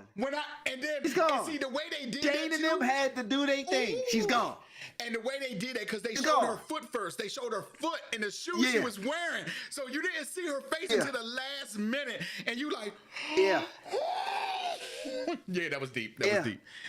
They did all the shooting until she came out and Rick had to do the final. Yeah. She gone. Yeah. Love it. Yeah. Somebody got to die. Y'all seen The Departed. For everybody watching, y'all seen The Departed. Somebody got to die. I agree.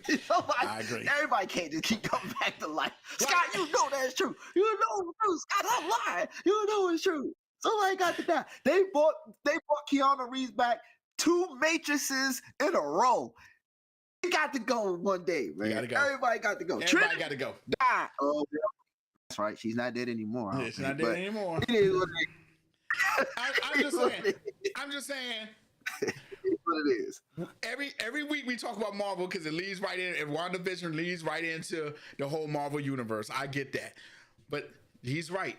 Some people got to die and they got to stay dead. Like that's just the gist of it. Like you say, it hits you harder in your soul when you do it, bro. But it's too flowery. Too much flowers. It just Elba from Thor.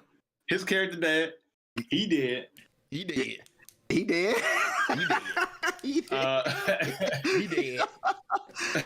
Thanos put that man in a body bag for real. Body bag. And, but even when Scott.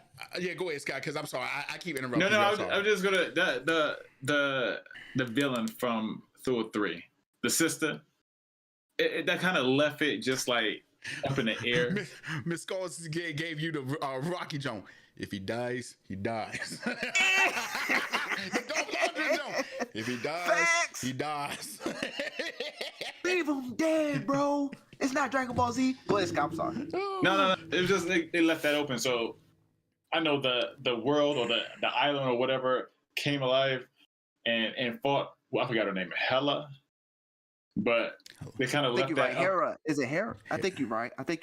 But they didn't really show her dying or being defeated. So I know as soon as that was over, they got on the ship and they left. Fast forward, they are intercepted by Thanos. But it's like I still wanted to kind of see what did they do? What happened? Crack, homeboy, him, Thor, and the rest of his people sitting in the ship watching the planet get destroyed, and the blue dude right afterwards cracked a fucking joke. Yeah. He said, "Oh well, that's the end of that there."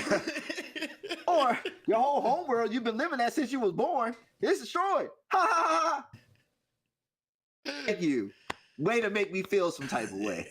Thank you. But you know what? That actually brings me to something. I like Carl Urban as the executioner though. That was good. That was a good cast. You know what? One thing I feel about WandaVision. He's a pussy. You a hater.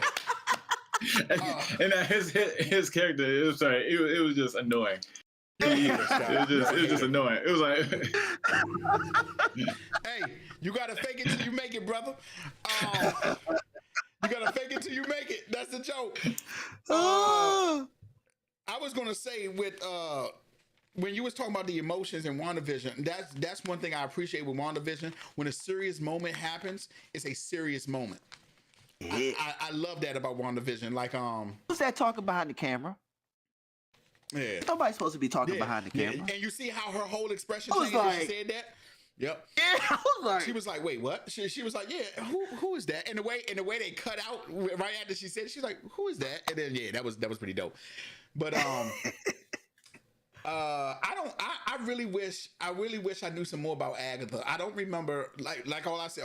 I remember her being original witch from the Salem trials. I remember that, but I don't remember anything else about, and that she was a powerful witch. But that's the only thing I remember. Why she was just the only thing I remember is that she was the original. She taught Scarlet. She's taught Wanda. Right. She was a mentor. Like, and But is she part of the? She's not in the. I know she's not a mutant, but I don't remember where. Maybe she was in the Uncanny X-Men when I read that.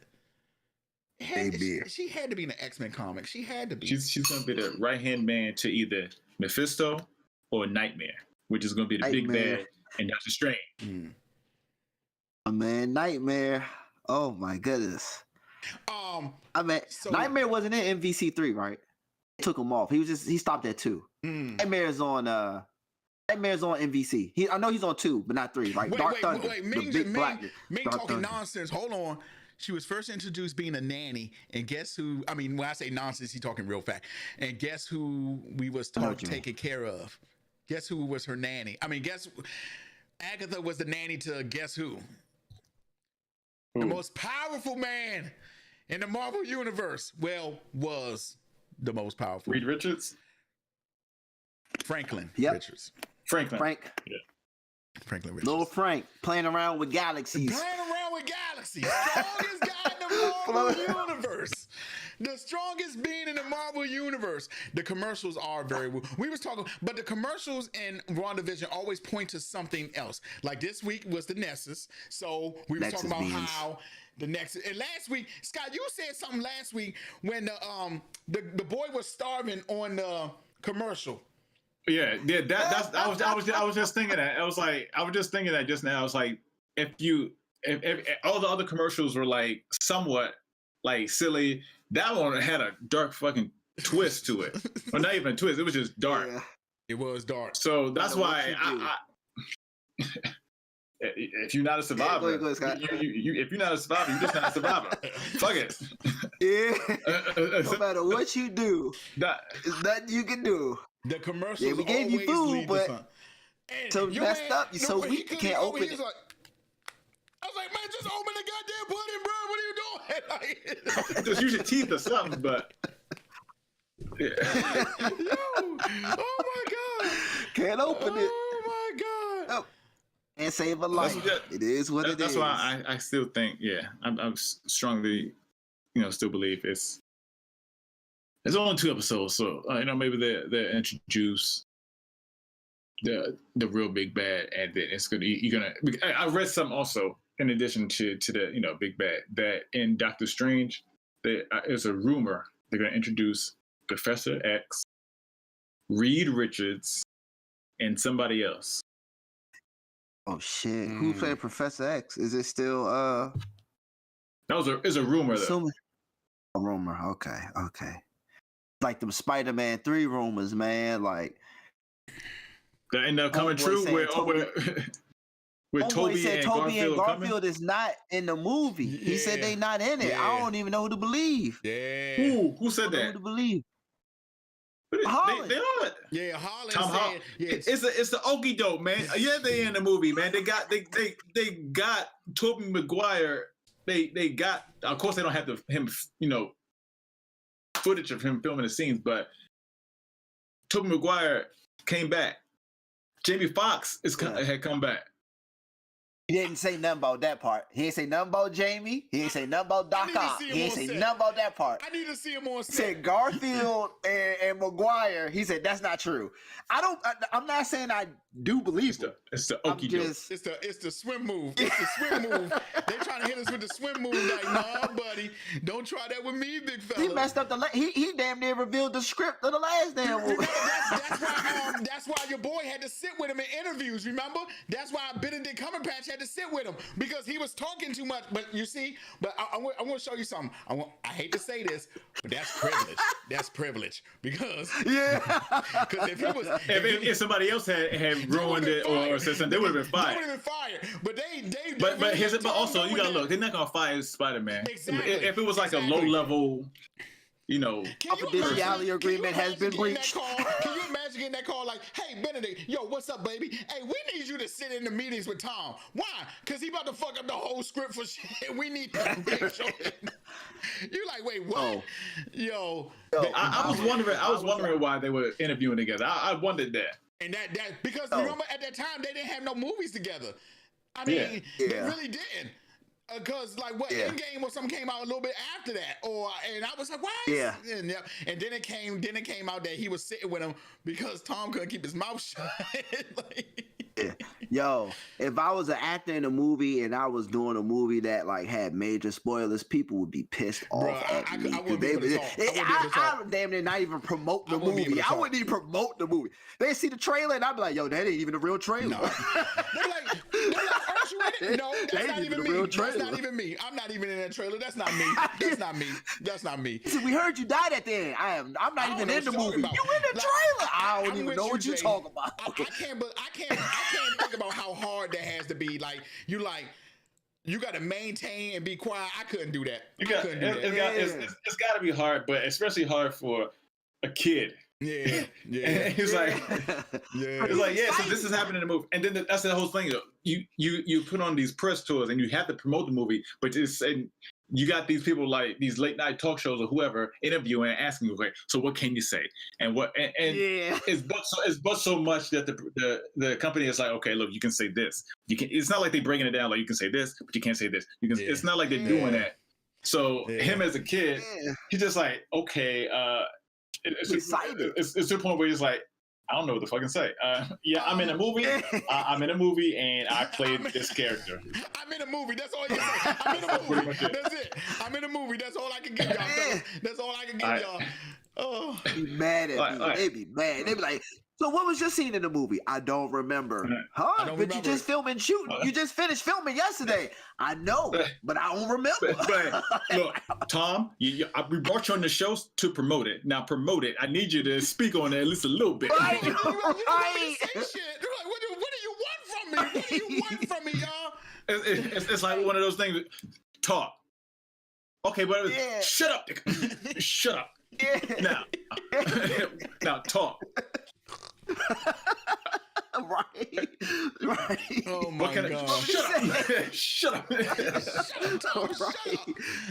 They would hate me. People would hate me. I You got to give it- promote the I movie. do. All I can say is, I'm in this movie. It's coming out March 23rd. Check it out. What's your scene? I don't remember. I can't What do you remember. mean you don't remember? I just watch the movie, man. That's me. Just watch it. I mean, just don't. There was a point also where Mark Ruffalo supposedly had said spoilers also, I right? remember that. I remember that. Yes, he did. And he said he got threatened that he was gonna get fired or something like that. Remember, he said he got threatened. Yeah.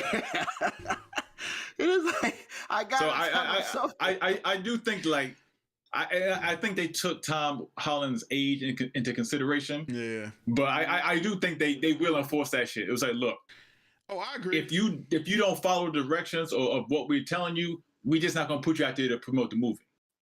But I would be fine with that if I could, because I would not want to be the ones promoting, like, because you know that's what Marvel does, and then they because now Scott, I don't know, but from what it seems like, the studio gets. Maybe Jimmy Fallon and them get a copy of what they can say or stuff, but like you said, they egg them on. But they still push. Right, they still push. So I'll be like, I'll look right at Jimmy, be like, shut up, Jimmy, don't stop trying to get me all. And you know what's funny? Some of them do that. They sound like those awkward silences where they ask a question and then they look at them and they just stare at them like, "Come on, Jimmy, come on, bro, you already know." Yeah. And then they or either they do that or either they just like joke it off and just like make a joke and make light of it. You can take it either way. I always think about that interview. I done seen two bad interviews in my life. One was Lindsay Lohan talking to Letterman, and he was asking her about her like drug abuse. It was bad. And then remember one time there was an interview that Robert Downey did, and somebody was talking about his past and drugs, and he just took off the mic, and he was like, "Well, yep, interview's over," and just walked out. And literally. Don't blame him. And I don't blame him. And I didn't know this too, but Adam Driver, I don't know if y'all know who Adam Driver is. He played Kylo Ren in Star Wars. Yeah. Well, apparently he doesn't watch his movies himself. He doesn't watch himself. No. So he doesn't do that. Don't blame him. And I done heard a lot of actors don't do that. So he was on a talk show and somebody started running the scene back, and he got up and left. He was like, I don't watch myself in the movies. Let me tell you why I don't blame him. Let me tell you why I don't blame him. And not to sound like I was professionally making music, but Josh, you especially know, me and Chris, shout out to Chris, we used to make music together. There were songs that I would do that I would literally send them to people and say, tell me what you think. And they would love it. They'd be like, yo, it's great. But for some odd reason, I don't personally can listen to myself back on certain jokes. And I'd be like, as long as y'all like it. Like, I remember what I said. Right. I remember my emotion when I said it. But there's certain stuff, I'd be like, I did it for that.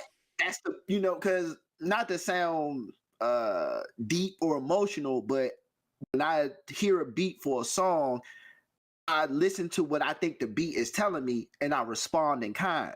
But if it's something that, if I hear a beat that is supposed to be deep or emotional or serious, and it's something like, yo, the beat is telling me to talk about some real, and it's something that I personally don't want to face, I would give it to the beat because I owe it, because the beat could be dope. And it's like, yo, I gotta give it my all on this.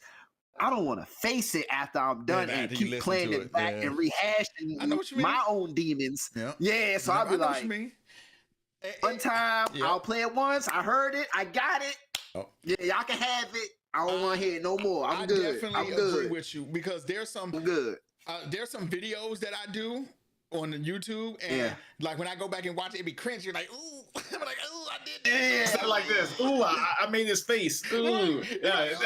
Also, thank you again, Josh, for making me a fucking GIF or a meme or whatever. Because now every time I look at it, and I'm like, hey, bro, you don't hey, son, I'm not gonna. Every time I see that, everybody, I posted that shit on Facebook. I posted on Instagram. Everybody was like, "Yo, so it's funny. the long pause and the way your face was." Everybody go because after I say it, you literally go like, like everybody loves it. Get him, Scott. Get him. Hey, son, that's some of our best work. That's some of our best work right there, son. That's some of our best work, son.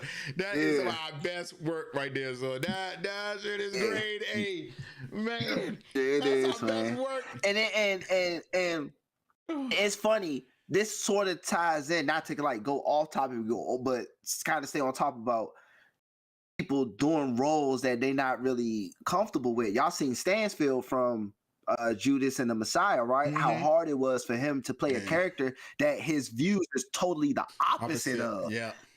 Well, you know, he said he had a rough time, and I can believe that because I'm. Hey, first of all, y'all, let me tell you, I've been watching some grade A TV. Gotta catch it. I've been watching some grade A TV recently. I just finished Dr. I didn't watch Sleep. it. I gotta catch it. I gotta catch it. You have Judas to and the Messiah. watch Dr. I gotta see Dr. Sleep. That's a sequel Oh, to the Shining. Yeah. Hold that thought, Scott. Dr. Sleep is lit, bro. Dr. Sleep is the business, and y'all gotta watch Lit, it bro. because I this love week, Dr. Sleep, bro. this week is the last week is on HBO Max. So Wait, Dr. Sleep? Yes. It's the last week? All right. But make sure you watch the director's cut. Bought it. It's okay. Yeah, so it's literally a direct sequel to The Shining. It's a direct sequel to The Shining. But y'all, when I tell y'all, it is done so well. It is done so well. So you seen The Shining, right? Of course. Okay, so you know how Dan could see he could see like the girls, all the dead people in the hotel, whatever, right? Well, they expand on that and they actually say it's called your shine and how certain people have it and how everybody shine. The tower. Yeah, all the tower. Shine. Right. What's the movie about God, bro? There was a TV show on Sci-Fi a long time ago. It was dealing with God and the devil and the mystery man. Oh my God, what's it called, bro? I can't think of it. I can't think of it. Oh my God, you know what I'm talking? It was back then. They remade it now, but back then it was a TV show. It was called Oh my God, hold on. Keep talking. Did it have like green lights? Did it have like green lights? No, you're not. No green lights. You're talking about the Stephen King one, not that. A bunch of people died except for a certain group of people, and one people went on God's side, and one people went on on the devil's side. You know who I'm talking about because the Tower, Shining, It, and this particular movie all have a connection together. Because they're all Stephen King. Right, they're all in the Stephen King realm. But you know, that's what the Gunslinger. What was the one with Matthew McConaughey and Idris Elba? The Dark Tower. Dark Tower. Well, you know, Dark Tower is based off Stephen King's book, The Gunslinger, and you know that's all in that same universe. All that, like that's all in the same universe as Dark Tower. Dark Tower takes place and all that. But when I tell you Dr. Sleep was so good, and I can't really tell you because I don't want to spoil it, but the thing about Dr. Sleep was when I tell you they got old parts from The Shining in there. That what? Go ahead. What was it? Stand. The Stand. Randall Flagg is in The Stand and Dark Tower. That's the same person. Right. Matthew McConaughey played. It's the same. He's like an entity that has dealt with. He's in the It universe. It is supposedly in the Dark Tower. So is Randall Flagg in The Stand. Each tower represents a movie we've seen in Stephen King's universe. The Shining, The Stand is all under the Dark Tower. I'm sorry, continue. Dr. Sleep called was The Stand. So good. It was a made-to-TV movie at first. And the best thing about Dr. Sleep, it has a young African-American girl who is literally the GOAT. She's the GOAT in the show. She's the GOAT. She's the GOAT. Like, this movie is good as shit. This movie is so good, son. Oh my gosh. he possessed her in the car, and he was like, "Where am I?" All I'm saying is, everybody, right now, go watch Doctor Sleep. So if you got HBO Max, it's the last month you can watch it. Go watch Doctor Sleep. But make sure when you click on it, go in the bottom and watch the director's cut. The director's cut got an extra 30 minutes worth of material. But it's actually, you see the connection that Dan had with Jack Nicholson, how his father was a drinker, and the shine shines bright. The shine is bright. Ooh, he said, and the way they tied it all in, bro. Oh my god! Even the scene when the cat was going to people's rooms when they were about to. Yeah, it's dope, bro. I've been watching nothing but grade A TV recently. Nothing but grade A. I never knew Stephen King's universe was connected you never knew in that way. I didn't know it was connected. I just knew it all took place in Maine. Did you see Dark Tower? I did see Dark Tower, but what made me...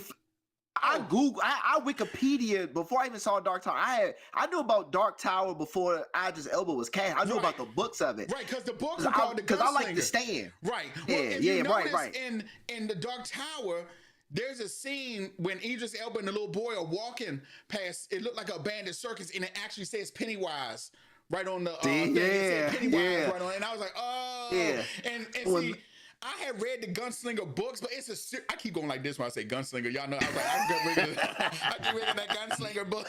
But when I had watched it, when I read the books, I only read one. It's a series of books for the Gunslinger, but I only read 2 of them. So when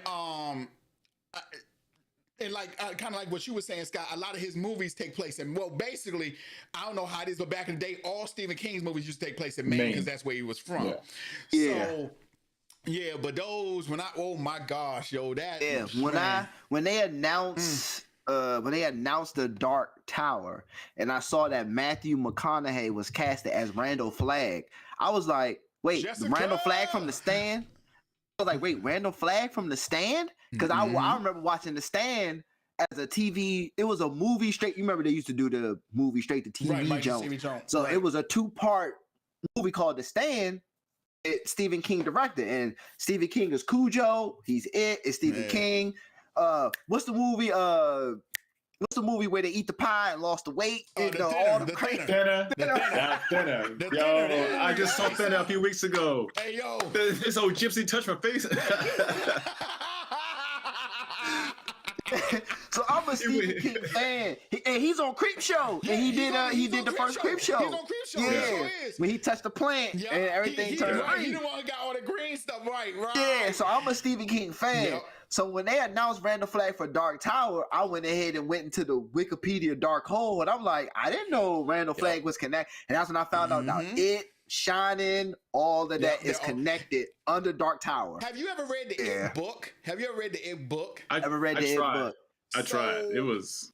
There's a scene in the It book that's really weird. So it's weird and graphic. It's weird and graphic. So instead of them being, they're still friends, but in order to get a better connection, they actually all have they have sex with Becca. It's weird. Yeah, it's I'm not gonna lie to you. After a while, I was like, Steven, what made you write this? Whose man is this? Why would you write this? They're kids. They're kids. They had a sex pact. No, they didn't cut and have a blood pact. No, it was. No, right. They didn't cut and have, but they actually in the book they have sex together in the book, and you kind of like, whoa, wait a minute, hold on. Did you feel like a creep for reading it? You're like, what the fuck? Hold on, this is weird. Yeah. Well, Scott, did you? So you stopped halfway? Did you finish it? Did I finish it? No, I didn't finish it all the way. No. So even at the end of the book, it gets weirder because in order to kill it, okay, if y'all don't know, it comes from this realm, like a turtle. It's some type of giant turtle, and the turtle knows. Turtle though is a spider.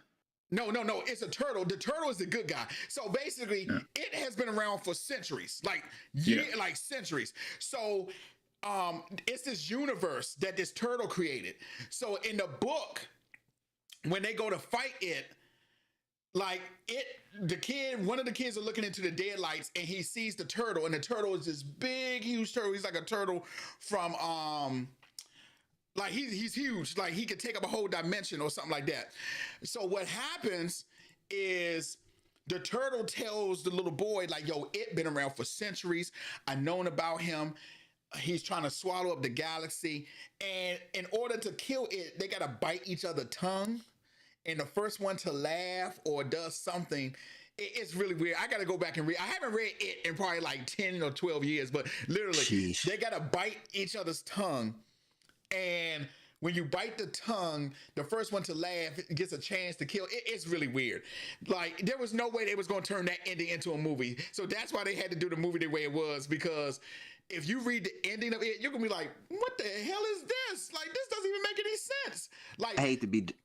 Oh, my bad. Oh, go ahead, Josh. Finish, because I'm about to say something very, very not popular. Yeah, so, and most people don't know that, like, that. First of all, the scene in it, like, yes, they were all friends and everything, but like that, that's why I tell people all the time, you got to read the books too, because sometimes the books are completely different than what they are. Like Game of Thrones, but that shit in it, when I came across that scene, I was kind of like, wait. Where they were taking turns on Beth? Yeah. They're literally taking turns having sex with Beth. Right. Yeah. Yeah. Like, and right.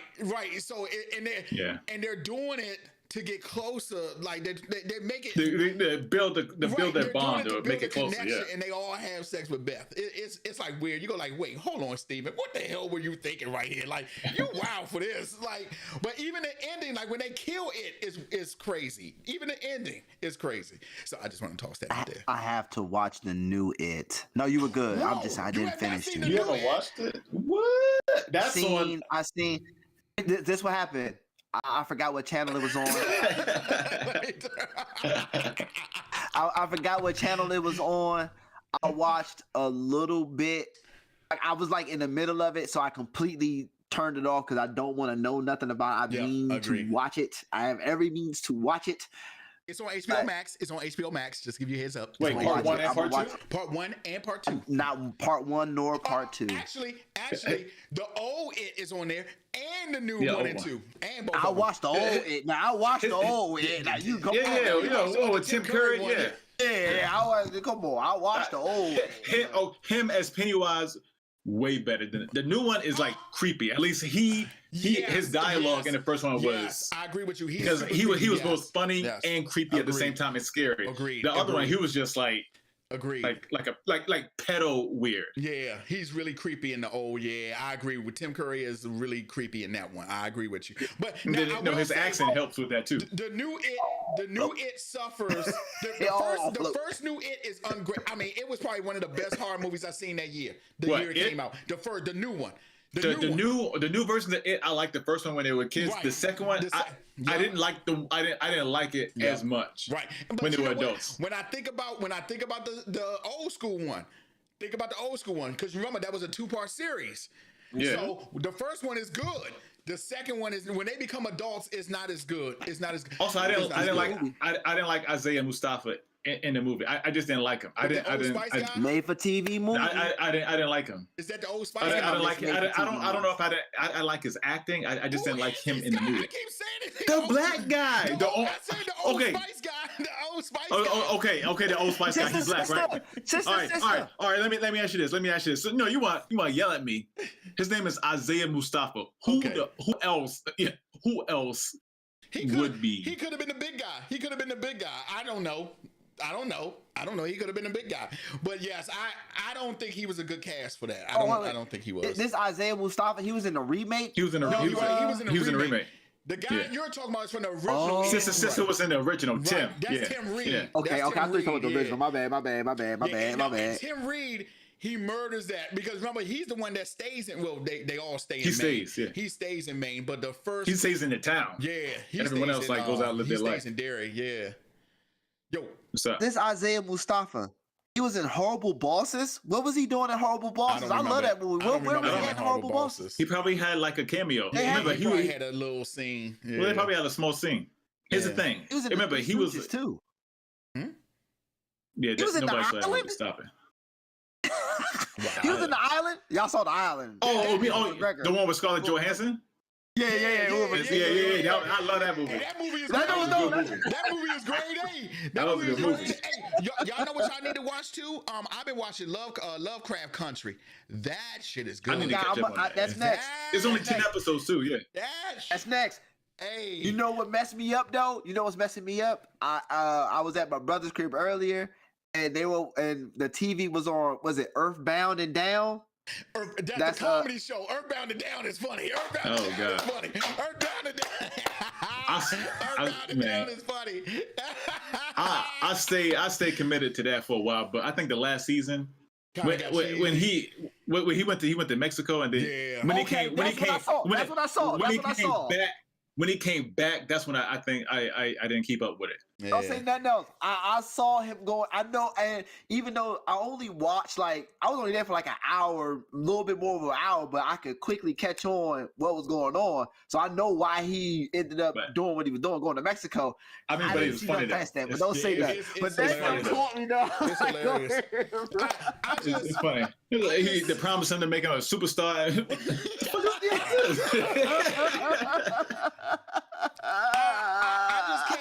I just couldn't believe how many black movies I really, and I hate to say, I hate to go back to it, but that little girl from Dr. Sleep, she murdered that role. Yo. She murdered that role. When she woke up in the back of the car, bro. Where are we? Blah, blah, blah street. Oh, this highway? Mm-hmm. I was like, this ain't you, is it? Yeah, this ain't you, man. Dr. Sleep. I'm gonna shut up because we gotta watch it. Sky gotta watch Dr. Sleep. I'm gonna have to watch it tonight. I know it's there, and I keep passing it, and I'm settling for like the shitty movies that's like on Amazon. But as you were saying, there's a whole bunch of good movies on HBO Max. Hey, but you know what I saw last night? If y'all don't have I saw that Denzel. I saw The Little Things. That's about to leave HBO Max. The Little Things is horrible, and I hate to say it because I heard. He's right. I heard it was bad. It's so bad, man. And I look, shout out to Denzel. And I was just saying this to my lady. I was just like, Denzel's Denzel. He can be 100. And he's Denzel. Yeah. What's his name? Rami Malek. I don't think that kind of role was meant for him. It was hard. It was hard to see him. He did that USA show, did he? Right? No, he's really known for Mr. Robot. Mr. Robot. He's good at that's the USA show. He was good in Mr. Robot, and he's good in the. I gotta finish watching Mr. Robot. I gotta finish watching. I know who you're talking about. I like. He plays Freddie Mercury in Freddie Mercury. And yeah. But it was just weird seeing him in that role. And then of course, what's his name? And I said it was Jared Leto. Jared Leto. He's a method actor, and so he delves deep into it. So he was perfectly right playing the weirdo, person. He was perfectly cast. He played it just the way he was talking and expressing. His acting wise was great, but the thing that made that movie so bad is just the story and the ending. Oh, so writing. The writing. Okay. So would you agree with everything Scott is saying? I heard the exact same thing, word for word. That Leto killed the role, and everything he's saying, I swear, I heard this from a general review. Everything he's saying, I heard the same thing. He plays the creepy person greatly. Rami Malek is Dallas Buyers Club. Jared Leto killed that role too. I cried. I cried at Dallas Buyers Club. The Dallas Buyers Club is probably one of the most underrated movies I've ever seen. That shit was so good. I got it on Blu-ray. Oh my God. I cried. That's one you gotta own. That one you gotta own. Matthew McConaughey, Jennifer Connelly, Jared Leto, they murdered that role. That movie was great. That movie was great. I cried. And I felt the way about Leto's character at first, but the more it kept progressing, and then I was like, oh man, this movie. Oh God, I cried, bro. I'm gonna try to. I'm a movie. Oh God. When I sit here and tell y'all I'm a movie video game nerd, there's a reason why I picked these people to do this show right here that we're on. Because these people are like me, so I know. Like, you know what everybody gives shit about that I watched too. What was the one with Heath Ledger and Jake Gyllenhaal? The one where they were gay. What's the movie? Brokeback Mountain. I watched that. I watched Brokeback Mountain. Now, don't get me wrong. I felt kind of weird watching, but when I tell you it's a good movie, it's a good movie. Okay. Before I step off real quick. Scott, this is 2 seconds, and then I gotta step off, and I'm gonna come back. I knew Brokeback Mountain was lit because my mama watched it. If my mama won't watch something, it must be lit. She sat through the whole thing. Brokeback and Mountain she said, was bruh. good. It was good. She good. talking to, like, I knew about the movie, but she was talking to me like I didn't know about the movie, and that's how I knew it was lit. Movie was and she good. not even a movie person in that type of way. Yep. Like, she watched regular TV show stuff. She saw Brokeback Mountain. She said, Jason or Ahmad, Jason, you watch this movie called Brokeback Mountain? And I was like, Mama, what you doing watching Brokeback Mountain? Mama, you watch it. Hold on, damn it. Hey, you know that brought me to a joke. I'm gonna put my mom on blast real quick, and I don't know if she watched it because she was on Facebook. Because my mom on Facebook, and I did the bad thing about my mama. I clicked yes. My mom asked me to be my friend on Facebook. Should have clicked no, but that's something. Oh, you tripped. I blocked my mama. I should have clicked no. I blocked my mama immediately. She looked through my pictures when I was when I was with my ex. Y'all know who it is. I know. And she saw the pictures we had up there, and I had to block her. I was like, you get blocked. I remember when my mom went to go see. She went to go see one of M. Night Shyamalan's best movies, which was Signs. No. I mean, that's a good one. You just had Sign, not Sign. Sixth Sense. It was up facing me and it fell. Oh. Remind me to bring back M. Night's. Remind me to bring back M. Night's names because I know you saw the trailer. No, you can turn. God, you turned it pink. His girl got. I give you the red light special. Oh, speaking of M. Night Shyamalan. Speaking of M. Night Shyamalan. And not to jump off again, but y'all saw Old, right? Yep, and he got it. Yep, I saw that. And that he doing M. Night Shyamalan doing it. I saw that. Oh, the one where they on an island or something. Yeah. I'm looking forward to it. I want to see that, and I'm gonna tell you. So when my mom watched, my mom watched Signs. I mean, my mom watched The Sixth Sense, right? And so I remember when my mom came out, like after the movie was over, she must have went to the movie theater to see it. So that night. I was home from work and we was upstairs in the kitchen. My mom was like, Josh, I don't get it. I said, Mom, what you mean? She was like, I don't get Signs. Like, what? I mean, I don't get The Sixth Sense. What was it about The Sixth Sense? I said, Mama, it's explained, isn't it, at the end? I was like, but she didn't get it, and she, but this he was dead the whole time. Mama, he was dead. He dead, Mama. And my mom was like, wait, how can he be dead when he was sitting at dinner? Who was talking to him? And I was like, Mom. I said, Mom, but that's why they go at the end. They go through the movie again. Yes, he was sitting there, but he was a ghost at that point. So was anyone talking to him? Was he engaged in the conversation? Yeah, I was like, he was just there. And my mom, when she figured it out, my mom went like this. I never forget her reaction. I was like, yeah, Mom, he was dead the whole time. And she said, well, I'd be fucking damned. That's what she said. That's what she said. She said, I'd be fucking damned. I was like, yes, Mama, he was dead the whole time. And but that is good storytelling. That's enough to blow your mind when you go. That's why people still believe in M. Night because they waiting to. Jay, that's why they keep giving him chances. When my mom went to go see The Sixth Sense, she didn't know that Bruce Willis was dead the whole time. And when I told her, she said, I'll be fucking damned. I said, Mom. Hold up, be right back. Go ahead. I said, Mom. And I said, but that's good storytelling. When you can watch a movie and you get get mind fucked right there. You get mind right there. You like, yo, like we talk about it all the time. If y'all never seen The Prestige. Oh my goodness. The Prestige. Yo, The Sixth Sense. Unbreakable, The Mist, Split.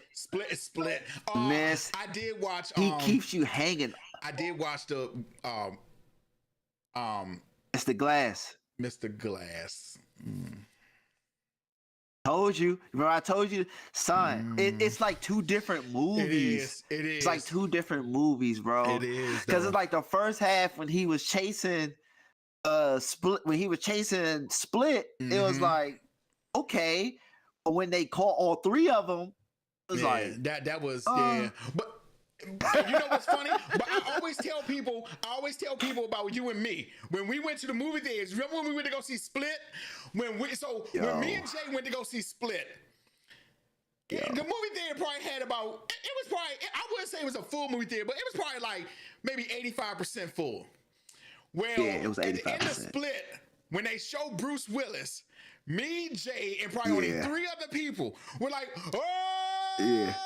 Oh my God! Yeah, He was wilding. Yo, and everybody at the end were like, nobody knew why we was cheering.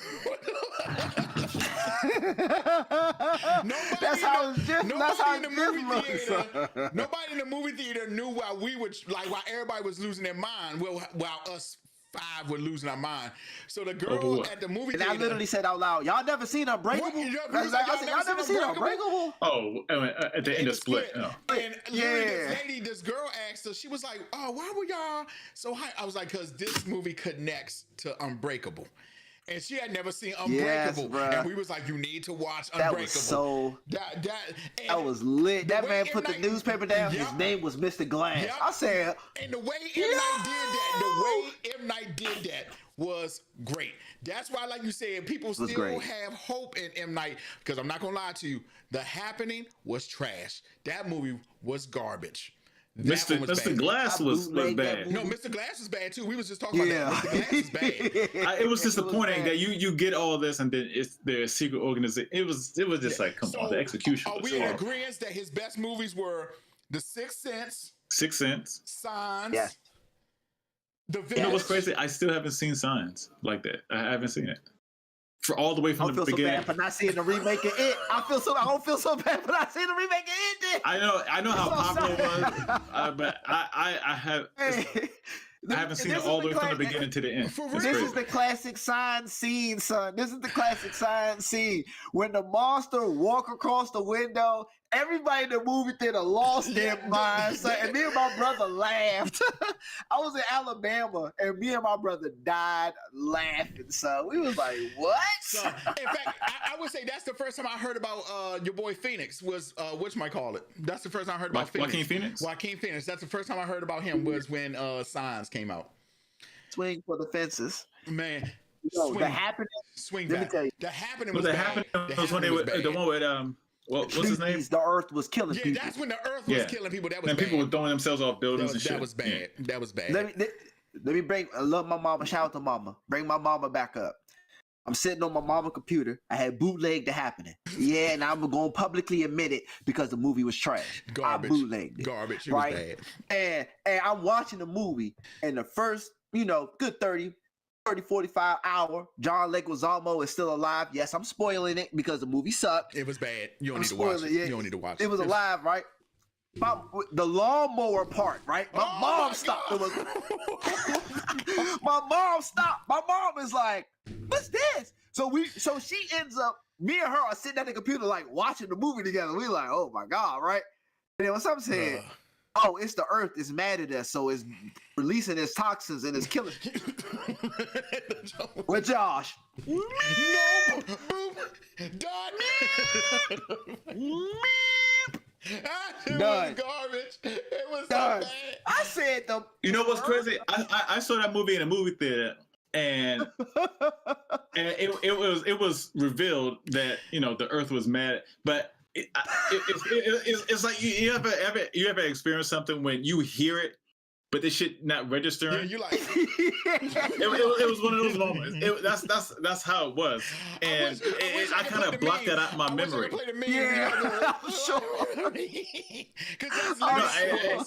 And I'm sitting here listening to you explain it and what happened. Like it's the first time I went and saw this in a movie. Yeah. And it's only been 1 or 2 movies where I actually fell asleep and didn't give a shit about it. One of them I saw with Josh, which was an Adam Sandler. He was a hairdresser from a different country coming. That movie was. Love it. That movie love was- it, love it, love it, love it. I fell asleep with that. That should have been a straight to DVD or straight to TV Yeah, movie. it I should agree have. with you right there. I fell asleep like You know like why? 20 minutes into Because it. y'all was coming off Mr. Deeds. That's why y'all went to go see Deeds was this a one. Because classic. Mr. Deeds was the Deeds one was a before classic. that. Mr. Deeds was lit. That's why. No, don't mess with the Zohan came out in like 06. This I think that was coming off of Click or something. It was Oh, you might be right. Click was okay. Click was We all know okay. that Adam Sandler's best movie is So it's between. Deeds, Click, and then Don't Mess with the Zohan. no, Mr. Deeds came out in like 2001 or 2. Really? I know this because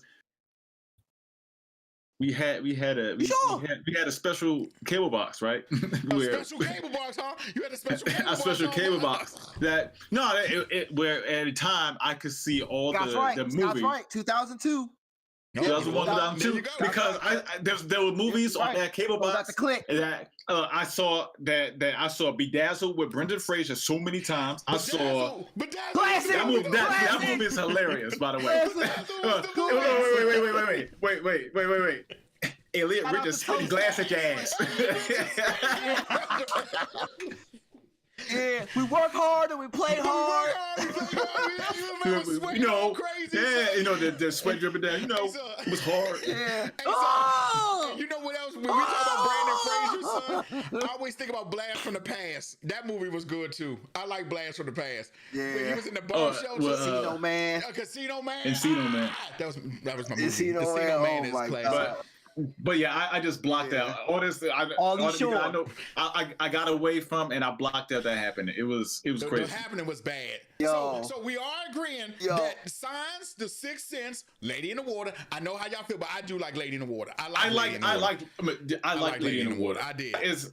I liked it. I did. People were sleeping you know on what? that Of course. The Visit. It was. The Visit. I don't remember that. It got kind of gross. What was The Visit? What was that? The kids visit the grandparents that they never seen and end up being escaped. Yeah, escaped. I don't think I saw that one. People from a mental hospital or something like that. I want to tell you how we're supreme. I was thinking about the wrong movie when you said The Visit. Did y'all know Splice came out on Netflix maybe like a year or something It ago? came out a while ago, yeah. But remember, that was a weird movie. We had saw Splice when it first came out in the theater, yeah. In the theater, and I'm trying to tell you, I will never watch Splice ever again. It was just weird because we saw that. I remember seeing it. We saw that, and then the man had sex with the thing, and then the woman had sex with the thing, and then it was like, and then it went from a woman. The thing turned from a woman to a man, and then it became pregnant, right? Yes, it got pregnant. It was so weird. The girl, I never seen. I ended up getting pregnant by the girl. Right, it's weird. Adam Brody is in it. It was weird as shit. Do not ever it was watch really Splice. weird. It's really weird. It's really weird. Like when I was about to say Species. No, Species. Species with Natasha Henstridge. The Species was the business. Don't let nobody tell you different. Species was the truth. Species was the truth. Hey, you know what? Species? I remember Species watching too. Species with my dad. I remember because my dad sneaked and let us watch Species, and the sex scene came up in which he's naked. Everybody's like this. Who smashed? Was it Doc Ock who smashed, or was it It was Doc Ock, right? Doc Ock smashed it. It was Doc Ock. Doc Ock smashed. Damn, Doc Ock. And how she could sniff out how people had STDs, and she sniffed. That dude. She could sniff out this. She was like, "Nah, I don't want you." That dude had syphilis, or something, and she didn't sleep with him. Your man got mad and shit. Like, hey, baby, I'm clean. She's like, nah, you smell dirty. Yo, Species was wild. But I remember all those. Hey man, you know what? I was you know what? I watched Monster Squad the other day on TV. I forgot how good that movie was. Monster Squad is the truth. Monster Squad. It came out like in the 1980s. So basically, Wolfman has nards. Is that the? Wolfman has nards. Oh, John, is that the movie where me, you, and your brother was laughing when the cuz back smacked him? He did the whole jump. Yo, he grabbed him. He grabbed him. Wolfman smacks the dude. The dude.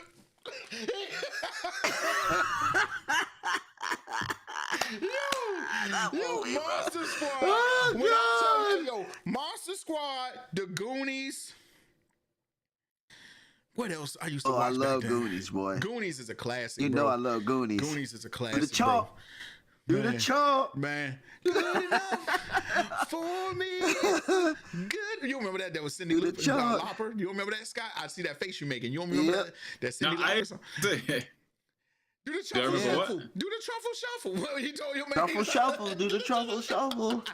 Anos was in it on the low though. That's right. He was in it. John the kid version. Right. Yeah. He surely was. But you know, and you, I'm gonna tell you what.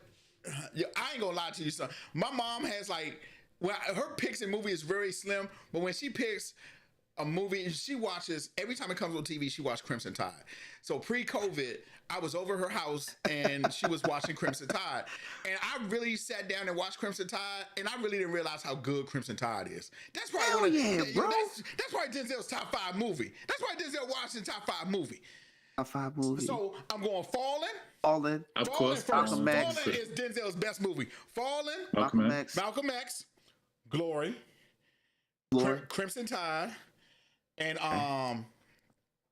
did I say Malcolm X? Did I say Malcolm X already? Yeah, you said Then you don't want to say Training Day because you don't want to follow the crowd. I think we done had this discussion. I was actually waiting. I was waiting for you to say Training Day. I was waiting. That's why I'm getting ever so close to the camera, like. Let me tell y'all. I want to tell y'all why, because I know some people gonna be like Training Day. Let me tell y'all why. Y'all gotta stay woke. Let me tell y'all. Denzel Washington, and I'm gonna throw Halle Berry in here too. Denzel Washington and Halle Berry got an award for those 2 movies. Well, Halle Berry got one for Monsters Ball. I think I was more upset at her getting it for Monsters Ball than him. But you know I was really upset over her. She got that for Monsters Ball. I watched Monsters Ball too, not because of that scene, but just in general. And Monsters Ball was the only reason Halle Berry got an award for Monsters Ball is because she had sex with Billy Bob Thornton. That's it. And here's the thing, I'm knocking that because she could have got an award for Losing Isaiah, which is probably one of her best. Isaiah I was just about to say that. Losing Isaiah. She could have. Halle Berry's best movie. Look, I mean, that thing hits you here. It hits you here. It hits you here. I cannot believe she did not get an award for that. That is Losing Isaiah was lit, bro. Oh, John Q was good. I do get John Q American was good. Gangster. I would say I like American Gangster, but I wouldn't give it in his top 5. I like American Gangster. Man on Fire was good. Wait, what's Man on Fire, Deja Vu. Man on Fire, Deja Vu. Look at Eli. That's the one with the Look at Eli. Stop. Stop. What? You're wrong. Wrong. I'm asking. Not top 5. Not top 5. Not top 5. Miss Skulls just hit around the head. Remember the Titans? Philadelphia. Remember the Titans. Bone Collector. Bone Collector would be my 5. Bone Collector was good. Yeah, and I don't give. And the only reason Denzel got an award for Training Day is because he actually played a black man. Crooked cop. Like a crooked cop. He had played a black man. No, but he played a crooked. When I say he played everybody wanted to see him act like a nigga, and that's what they got. And that's what it was. Yeah. That's what he got. Yeah. Because all the other Siege too. All the other roles that he did when Philadelphia, damn lawyer. It could have been the actor that was casted could have been white as well. It could have been either way. Yeah. I couldn't believe they gave him an award for Training Day. After all the good movies that he has done. And just like Halle Berry, you give an award for that, but not one for Losing Isaiah? That doesn't make any sense. Like, Losing Isaiah is a great movie. Like, it is. I just can't. And too much in Hollywood. I'm not gonna lie. When it comes to Hollywood, when I say African Americans they get looked over for good roles that they do, and they normally give us the roles like. We get typecast. Some African Americans get typecast. Like I told you, I've been watching like Lovecraft Country, and y'all. Sometimes I get so triggered watching that because it takes place in the 1950s. Man, y'all, there's a scene in there when the cop literally pulls them over, right? And it's not giving away none of the show, so you won't know. But they pull them over. And the cop. Oh, you talking about in like one of the second episode, first or second episode? And it's like a sundown town or something like that. And they had to get across the state line. And the cop said, oh, boy, I'll hang you from that tree. And he was like, man, sundown's at 7:07. That's like 10 minutes from now. So they get in the car, but the cop trying to trick him. So he goes like, he's following. Right, Make sure they don't speed. The black guy says, so is it, can we make a U-turn? And he says, oh, you a smart dog. Or well, he used the N-word. He said, you a smart nigga. That's what he say. And so he go, yeah, I'll let you make a U-turn. And they racing to get to the border. Because he literally without going too fast though, because right, you don't want to go too fast because the cops follow him. So it triggers me so bad. Like sometimes I get triggered so bad watching that stuff. Like because the way we got treated back. I mean, oh my God, bro. Trust me, I know exactly what you mean, bro. When you say that. Because I remember when I was going to PG Community College for like a brief second. And my first class of the morning was a U.S. history class, and with all due respect, it was being taught by a white person, and he was cool. It ain't nothing wrong with that. But the funny thing about the story I'm telling is, right before I'm going to class, Rosewood comes on, and I'm like, oh, yeah, I haven't watched Rosewood in a long time, right? And I'm young, so I'm not even thinking about how I would take what I'm watching before I go and see what I'm about to, see this white dude is teaching me U.S. history. This man with the class mad. Yeah, boy, what?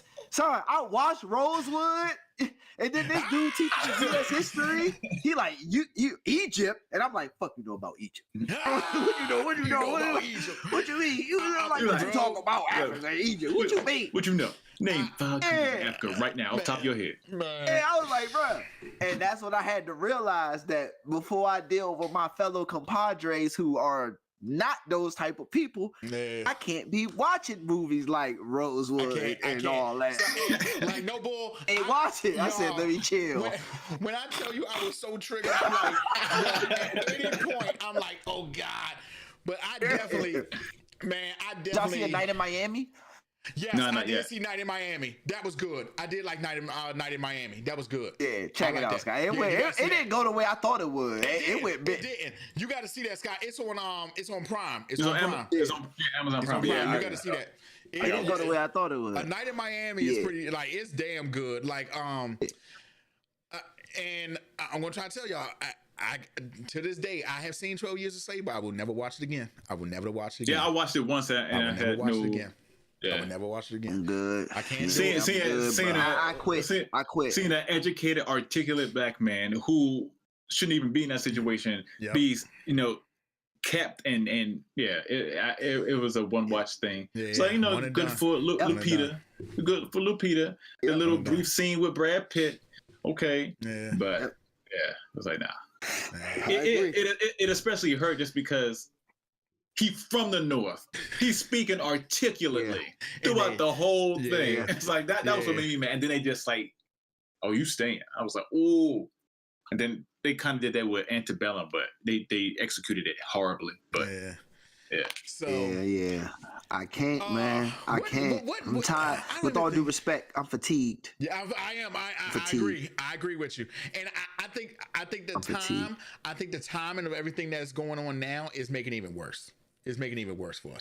And when I say that, I'm talking about all the injustice that's going on for us right now.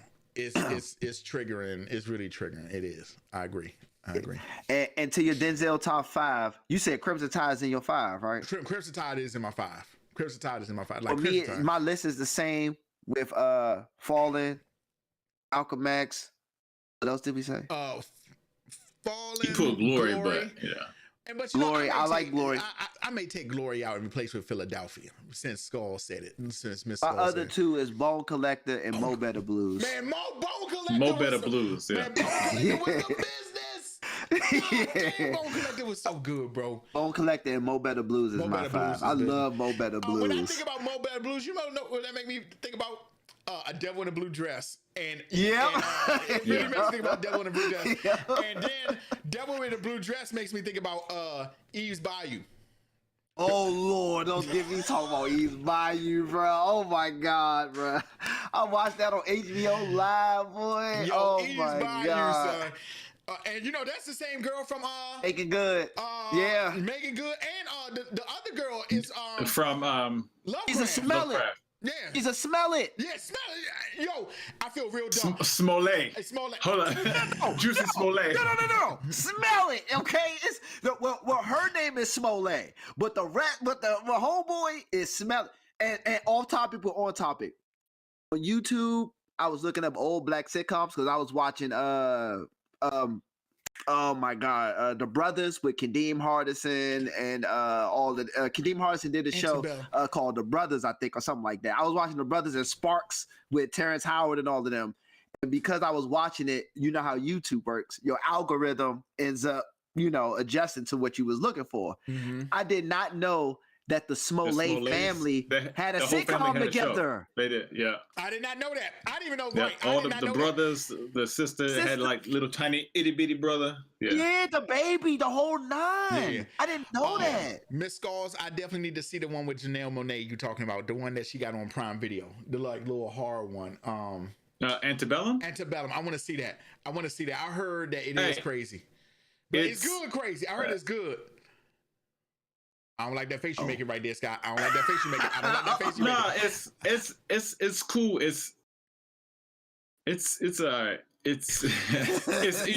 Okay. You know what? And this is something that I've been thinking about just regarding class and just shit that I'm seeing. It's like, are they making stuff for inclusion and to get different perspectives, or are they doing stuff to pander to people? Yeah.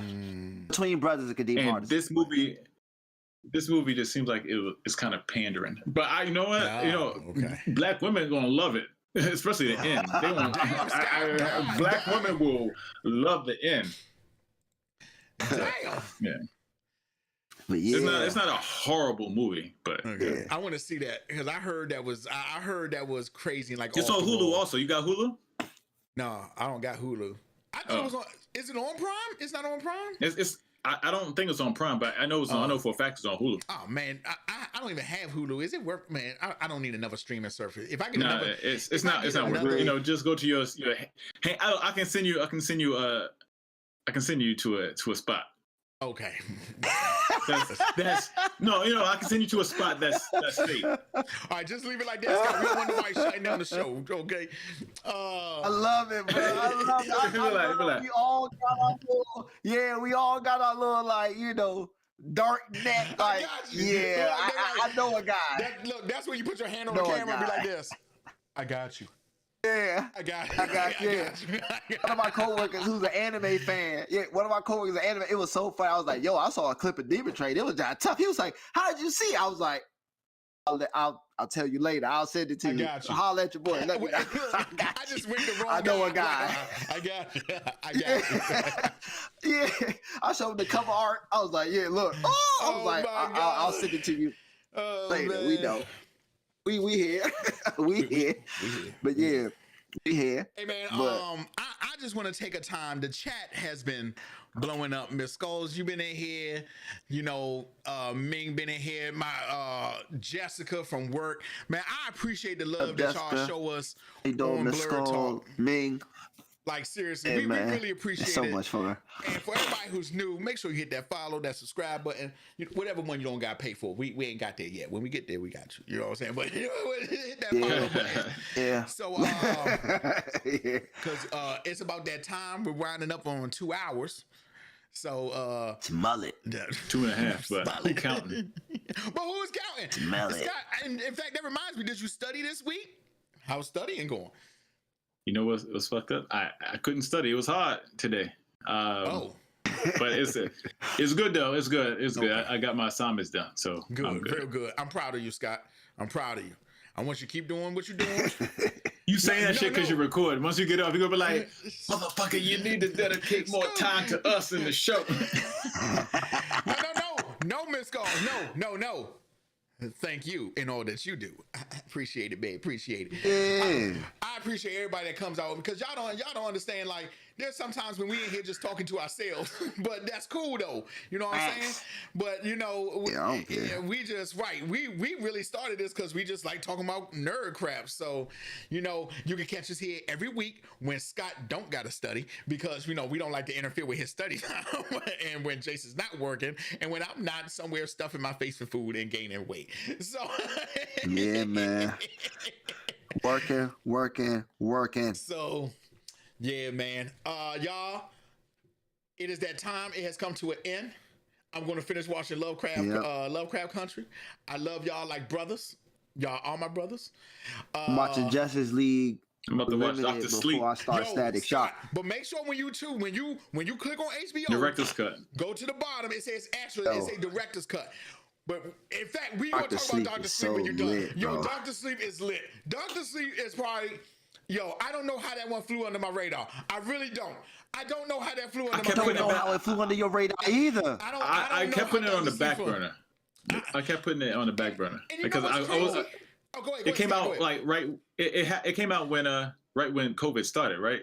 Because otherwise I think I was gonna go to my special place to watch it, but I kept putting it on the back burner.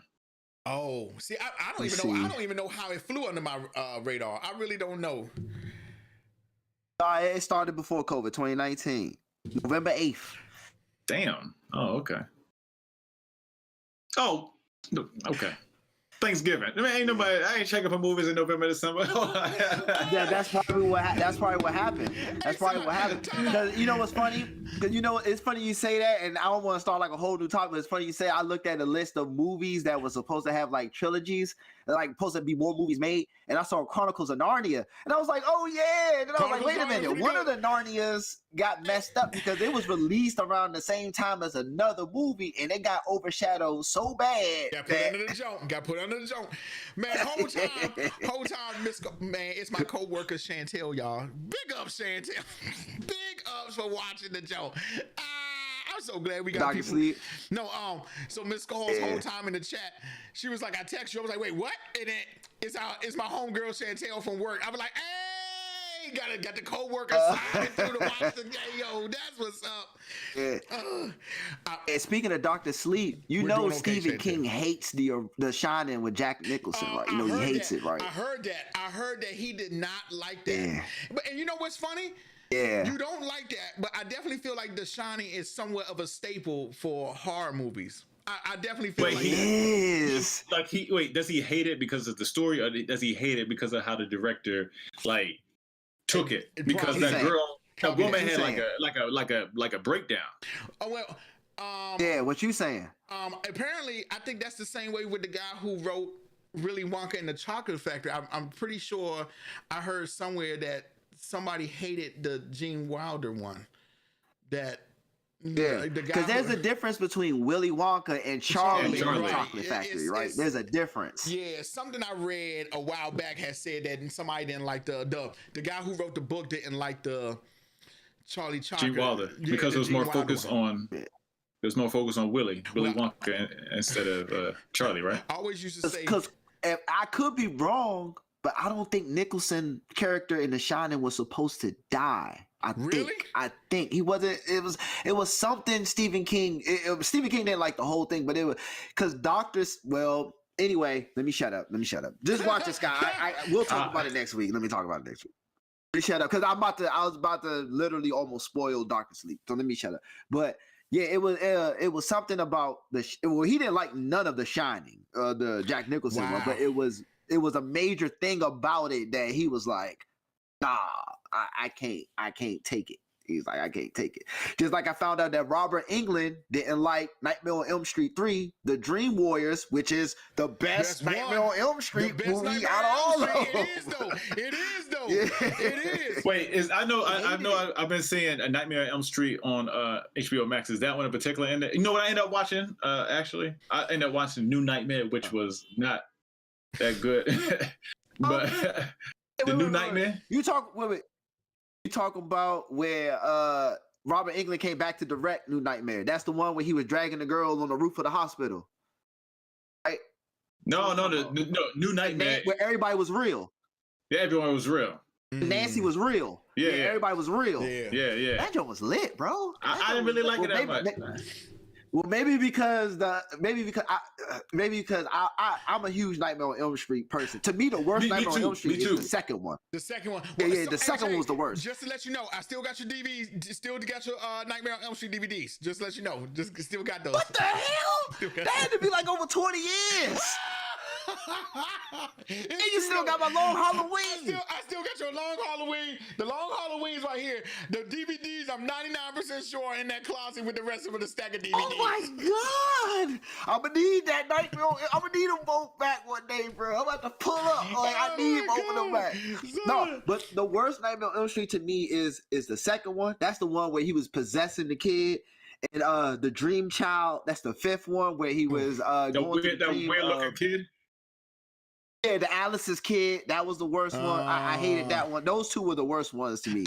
And then I don't think I actually. Freddy's Nightmare was the next worst one. Final Nightmare. That's the one where he did the video game and the Power Glove. Johnny Depp was in it again. He had a daughter. He had a daughter. Right, I remember he had a daughter. I would at least say all the Nightmare on Elm Streets are enjoyable. If it's one, now I will completely say the opposite about Jason. I hate Jason X like with a passion. Jason X was funny though. Jason X was funny. It was Jason X was funny. Oh my like when God. they tricked him to catch him with a simulation of the girls in the steel bag. That was funny. It's like anything involving the bad guy or like a supernatural thing in space, I don't take serious. Like the leprechaun in space, I didn't take that shit serious. It was like, what was it? What?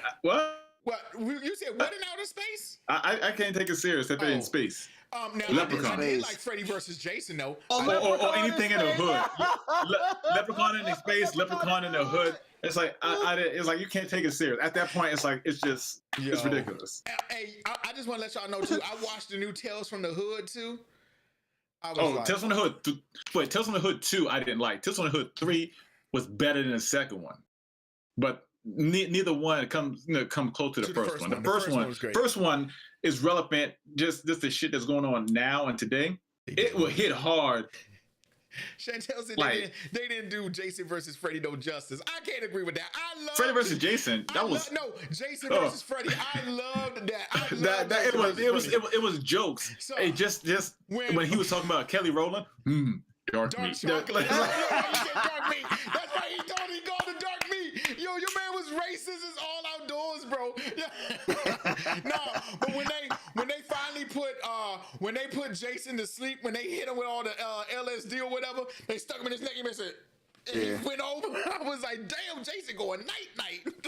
I mean, but I like how they did it. I didn't like the overall because it was just a lot wrong with that movie. But I did like the fact that the better of the two, probably Jason. Just because Jason didn't have any lines. That's what he didn't have any lines. He just walked through killing people. But when you think about it was a lot with that movie. But it was just funny. It was just when they give black people certain lines and when Kelly Rowland was talking shit to Freddie, it was like you ain't nothing. You're not bad. Jason, he got this big old. And then Freddie is like this.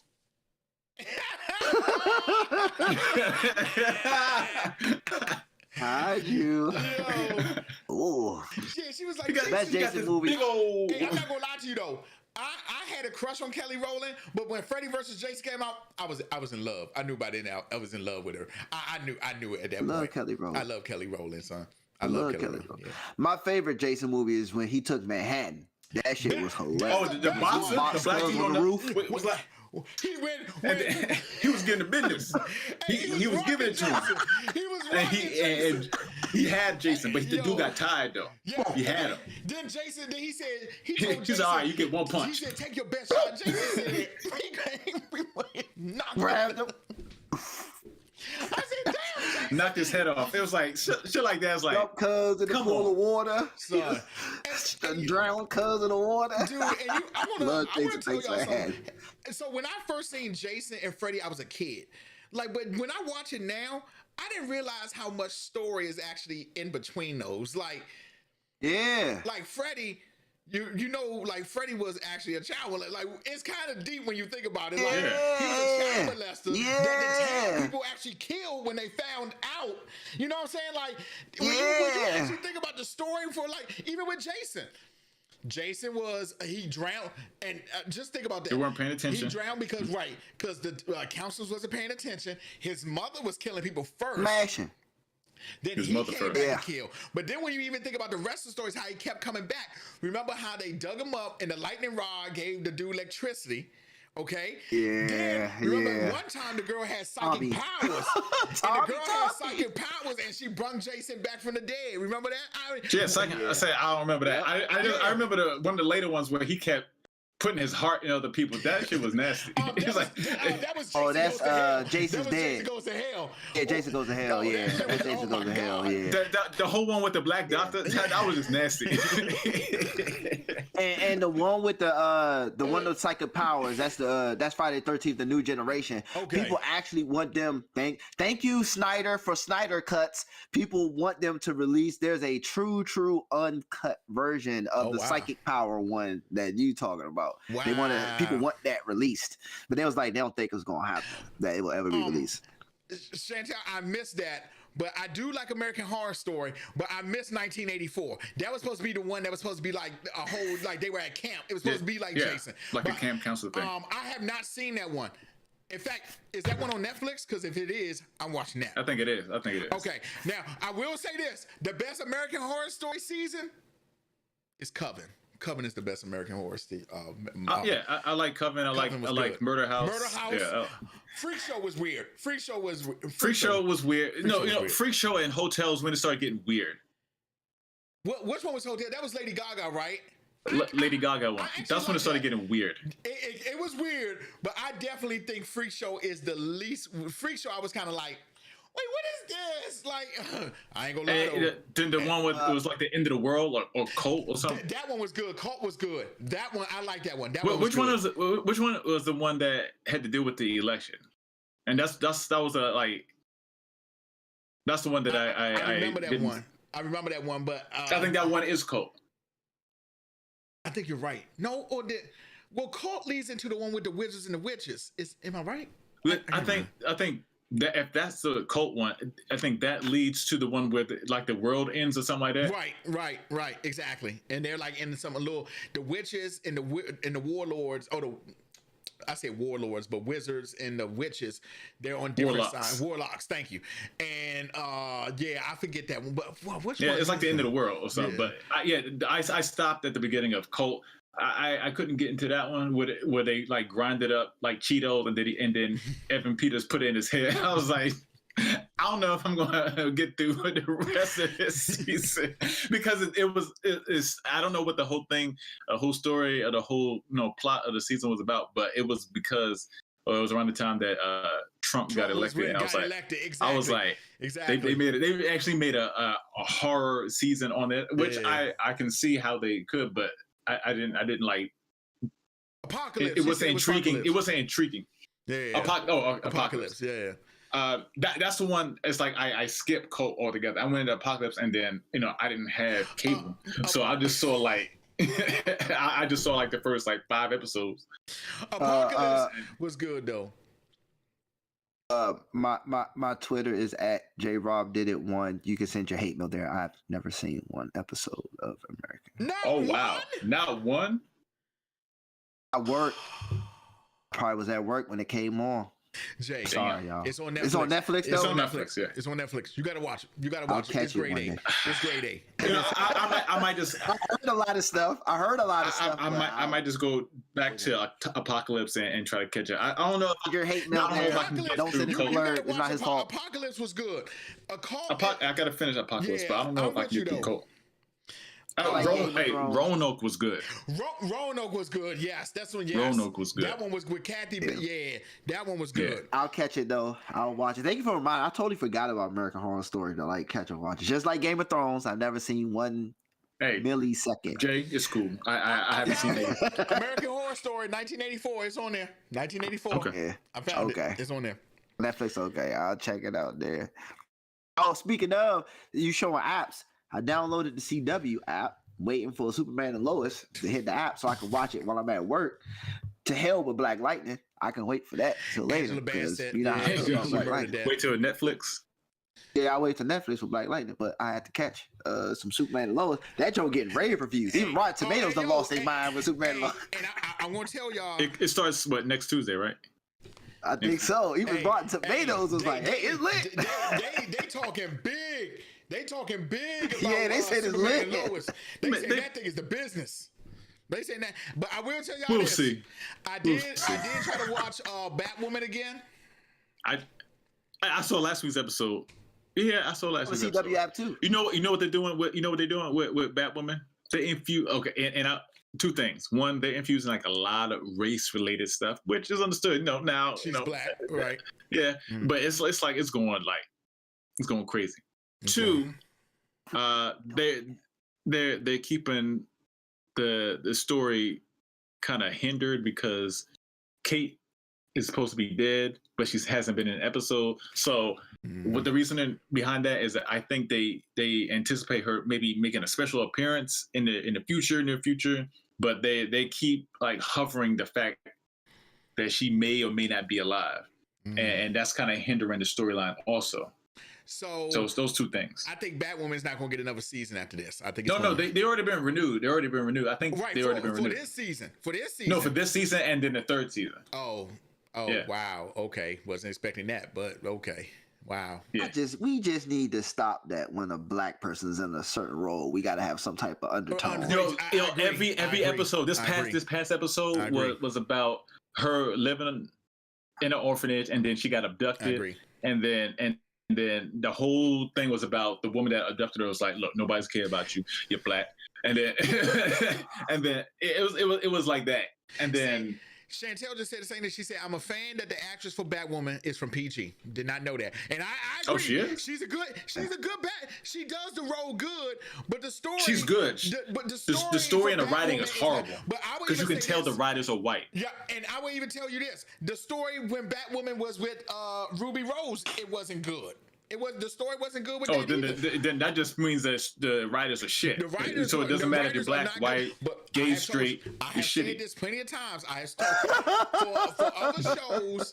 For shows like The Flash, I'm with you. Scott, I know what you meant. That's all I'm laughing. That's how bad it is. They write better for those shows. Even though I don't know how y'all keep loving The Flash when they keep going back to the damn Speed Force, but okay. Well, here's the thing.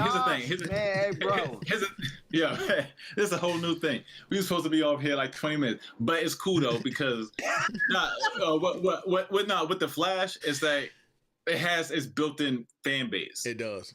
I agree. So I agree. they can out of 100% effort, they can give a 15% effort, and then as long as the characters aren't, mutants or they haven't strayed away too much, people gonna rock with it. Oh, like when there wasn't just metas, there was meta technology like that. That meta technology shit was stupid. I will admit that. That whole season with Cicada was stupid. I didn't like it.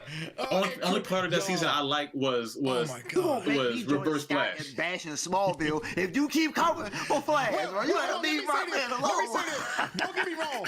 I will say this. I do enjoy Flash. I really do.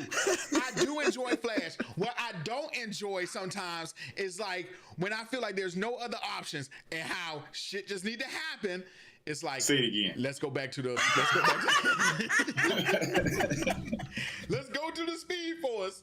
Like I'm like, come on, man. But I'm with you. I do like Flash.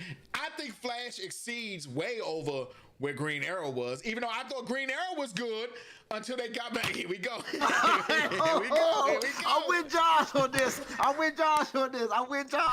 One. Now, he's right. Green Arrow was a good show. He's right. Every season, how do you get off the island and you going right back to it? It makes no sense. I was like, bro, Oliver, you say you love the island, then the island has become part of you. Like, it's wild. Look, with Josh on I like Flash with an arrow. They couldn't even get out of it an Infinite Crisis. Yeah. Remember when your man was in Purgatory? Where was Purgatory? What was the island. Because you know what? I ain't even watched the Crisis. You know what? Just think about it. That shit was like symbolic because both it was a place that he grew as well as a place that was a hell because he was trapped there. So I understood that. I understand they went there a lot, but as far as it being back there on the purgatory, I understood that from that level. Like I tell anybody, when Green Arrow first came out, its first 3 seasons, it was fire. It was not being touched. It was not being touched. Not 3 seasons. The first 2 seasons was hot. Third season with Ra's al Ghul. What's the third season? Ra's al Ghul. Oh, and then Damien Dark. The one after that with Damien Dark, I did not like. The Ra's al Damien, Ghul one was with okay. the whole magic shit. Yeah, that whole magic. And every time he came near him, he would do this. And then no matter what, Oliver would keep charging, shoot arrows, and he would still just do this. Magic. Damien Dark when Oliver was about to become the mayor, right? Yeah. He was like working towards eventually becoming the mayor, right? He was like rallying the city against Damien Dark, right? When they was on the street together. Something like that. That was the season when he became mayor, I did not like it. I did not like it. I didn't like it either. I actually even though I know that's the story. That's the storyline. That's the actual storyline in the comic. Right. But I didn't like it either. Yeah. I knew what they were trying to do. They were trying to raise the risk of him still needing to be Arrow and Mayor. Yeah. But go ahead, Josh. I'm sorry. And then he went to jail. Yeah, that was whack, and that was whack too. I was like, "Come on, bro!" Like, I am inmate 33567. Right. Now, when y'all told me to go back and watch The Flash, I was completely against it. I was like, "Man, this shit is gonna be trash," and it was good. It was hard. It was good. It was hard. It was good. I give you that. Hard. Up to a certain up to a certain part. The season with his daughter, I didn't like. Well, I didn't like the season with her daughter. I didn't like the season with his daughter because the one with his daughter, and then the last 3 seasons have not been good. Just to be perfectly honest, the last one because COVID and the mirror magic. The one with the mirror one was bad. Yeah, the mirror was pretty bad. That's because, well, you know what? They didn't get a chance to finish it just because of COVID. Right. They were missing like 3 or 4 episodes. Yeah. So this last season, then the one with his daughter dying, even though she hasn't officially been born yet, and then the whole sadness that went with that. Don't even get me started on that. Don't even get me started. It's like how you getting so mad? She, I mean, in the future she existed, but guess what? You can still change the future because your future is now. Not even that. Let's just get over the point that she knew. Like that, Scott. That Edward Thorne, she knew she was fucking up. Right. She knew. And she did it every episode. Every episode she was fucking up. Every episode. You like, bro, have you not learned from your lessons? Like, you're messing with time. So first, I don't know why the time rates didn't come after her. Right. But that's a continuity error right there. That's a continuity. Correct. See, she going back and forth. She's from way in the future, but she's in the present now, and she's staying there. Right. And there's no time rates after her. Okay, and add to that, she going back and forth. Right.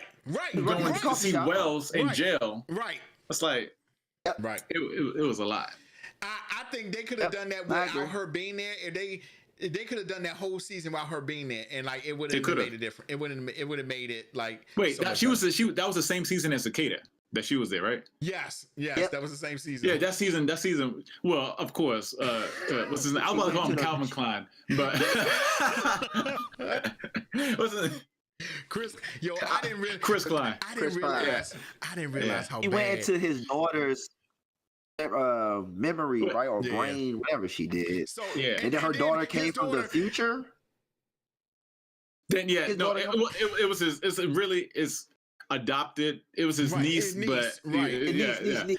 Right. Niece. It was wild. But it was wild. It was wild. The little girl turns first. She did the future version of her, which is crazy. The future, I can't remember how the future version of her came to the present. I can't even remember that. I forgot too. No, she took.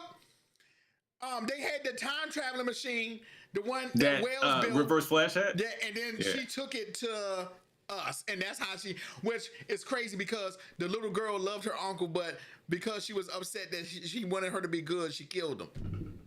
Yeah, she was even though she was comatose, she was still able to know what was going on. She was conscious, right? Yeah. She blamed the Flash because her father kept coming in there saying all the talking, I guess, or whatever. So wow. She picked up. Yeah, it was bad. It was that season was. Yeah. It was bad. All you can do is do that. They should have stuck with Wills in the wheelchair and him trying to get his speed back up. Yep. That was hard. That was hard. That was hard. And adding to this past season, now he's losing his speed.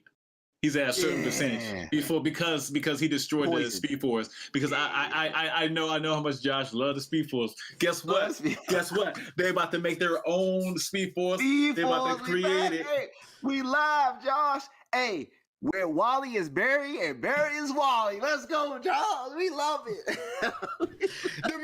the minute I saw it, I was like, man, you gotta be shitting me, right, y'all? I was like, oh my God, man. And y'all did see that. Speaking of Wally being Barry and Barry being Wally, y'all did see the news. Y'all did see the news that instead of them recasting Cyborg, they added Supergirl to the Flash movie, right? Yeah, and Supergirl's gonna be in the Flash movie.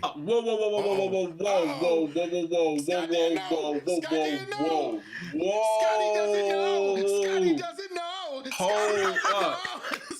Hold up. Wait. Hold up. Wait. Yes. Time out. Jay, yes. What was that? Supergirl. I was joking about the whole replacing Cyborg with Supergirl thing. Right, I was joking. Supergirl is going to be in Flash. Supergirl has been casted in the Flash. Yes. I was joking about saying instead of recasting Cyborg, they added Supergirl instead. I was joking about that. But Supergirl is in the movie. Supergirl is in the Flash. Why? Okay, first off, why wasn't that one of the topics earlier in the show? Because secondly, Supergirl is replacing Cyborg. Well, not replacing. I don't know. I'm not saying that. She's just been added to the cast. She's been added to the cast. Yeah, I was joking about that. Yeah. She's been added that's not real. Yeah. No. Supergirl being in the movie is real. She's cast. She's Young and the Restless. Right. She's from the Young and the Restless. She has been cast. She is in the movie. Yeah, she's in the movie. Wait, I'm assuming. I'm just being funny. So a soap opera actress is now going to be Supergirl, and she's going to be in the Flash movie. Yes. That is in production hell right now. Yes. Right. Yes, correct. Okay. Correct. All right. Correct. I was joking about replacing Cyborg as the moral compass for Flash. I was joking, but don't be surprised. I'll say that. But don't be surprised. You know what? It's going to be so interesting to see how they incorporate Kara in a movie. So they're gonna. Okay. Look, I put my whole paycheck. I'll put my whole paycheck that regardless. It's not gonna be smooth. Bad or not. It's not gonna be smooth. If the movie is good or bad, if people go, even though the movie sucked or not, that Supergirl or whoever plays her did a great job, how much money you want to bet that we gonna get us our own Supergirl movie? How much you gonna bet? Because it's part of the agenda. It's gonna happen. It's gonna happen. When I saw it, I was like, Supergirl, Flash, what's the connection, bro? But once again, let me answer that. There is none. There is none. Somebody took their pen and was like this. It worked for the CW. Let's do it on the big screen. Right. It worked on the CW. Which it didn't really. Not at all. Not to say all she has to do is easy. If she pops, if it works, if she's a beast, it doesn't even matter how good the Flash movie is. Right. If people come away from the movie and say the Flash sucked, but the girl who plays Supergirl, she's pretty dope. You know what time it is. You know what time it is. You know what? If they are able to make, and I doubt they do this straight away from the comic book material. If they are able to make Supergirl not Superman's cousin, and she's like a different race or like different race, like Black, Asian. I know. Josh is like, nah, that's not gonna happen. But if they're able to do that, then I can see that. But just I don't see that happening because it's still a mystery around the whole Superman. Well, I'm not gonna lie to you, Scott. If they even pull that shit, if they make it seem like Supergirl is not Superman's cousin, I'm gonna be upset because to me that's kind of like what Marvel is doing with Wanda, showing them they're not Magneto's kids. I don't like that shit. I don't like that. I don't like that. This is Josh, saying standing in front of WB Studio. Stick to the script. Stick to the script. Damn it. With you guys, man. But like you said, Scott said it. There is no connection. They're going to force that connection. They're going to force it, and then just like you saying, Jay, next year, watch the trailer going to go just like this. It's going to say 2022, or the screen going to go black, and then it's going to be a Superman theme song, but it's going to show her legs in a skirt. Then you're going to be like, whoa, it's Supergirl, it's Supergirl. So I'm assuming the Flash does his paradox. Oh God. And he so fixes, it's not gonna be Superman. It's gonna be Supergirl. It's gonna be. But once again, have I not said? Or they're gonna pull her in. They're gonna pull her into the DC EU. Yep, they're gonna pull her in. Now that I'm thinking about it, I was joking about her replacing Cyborg.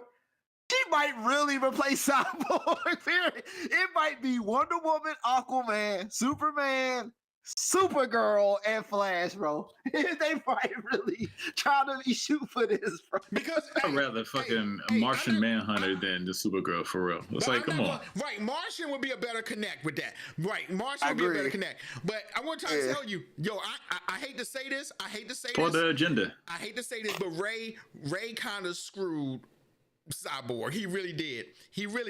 For future people, for future recently, he's still going smack. He's still going smack. I saw. He's still going hard. Yeah. And he's still going smack. He's ruining it. He's ruining the whole Cyborg for other people, because I know he's upset that he got fired. He should have took his win like we said he should have, and should have been there.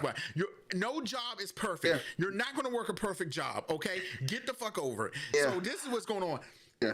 I guarantee the WB is not even going to cast another Cyborg, because they're using him as, they're going to be like, well, we hired a black guy. Y'all see what happened? We hired a black guy. We hired a black guy. He made it difficult. So, you know, and I hate. You saw what happened, so it's not us. And I don't want everybody to get it confused.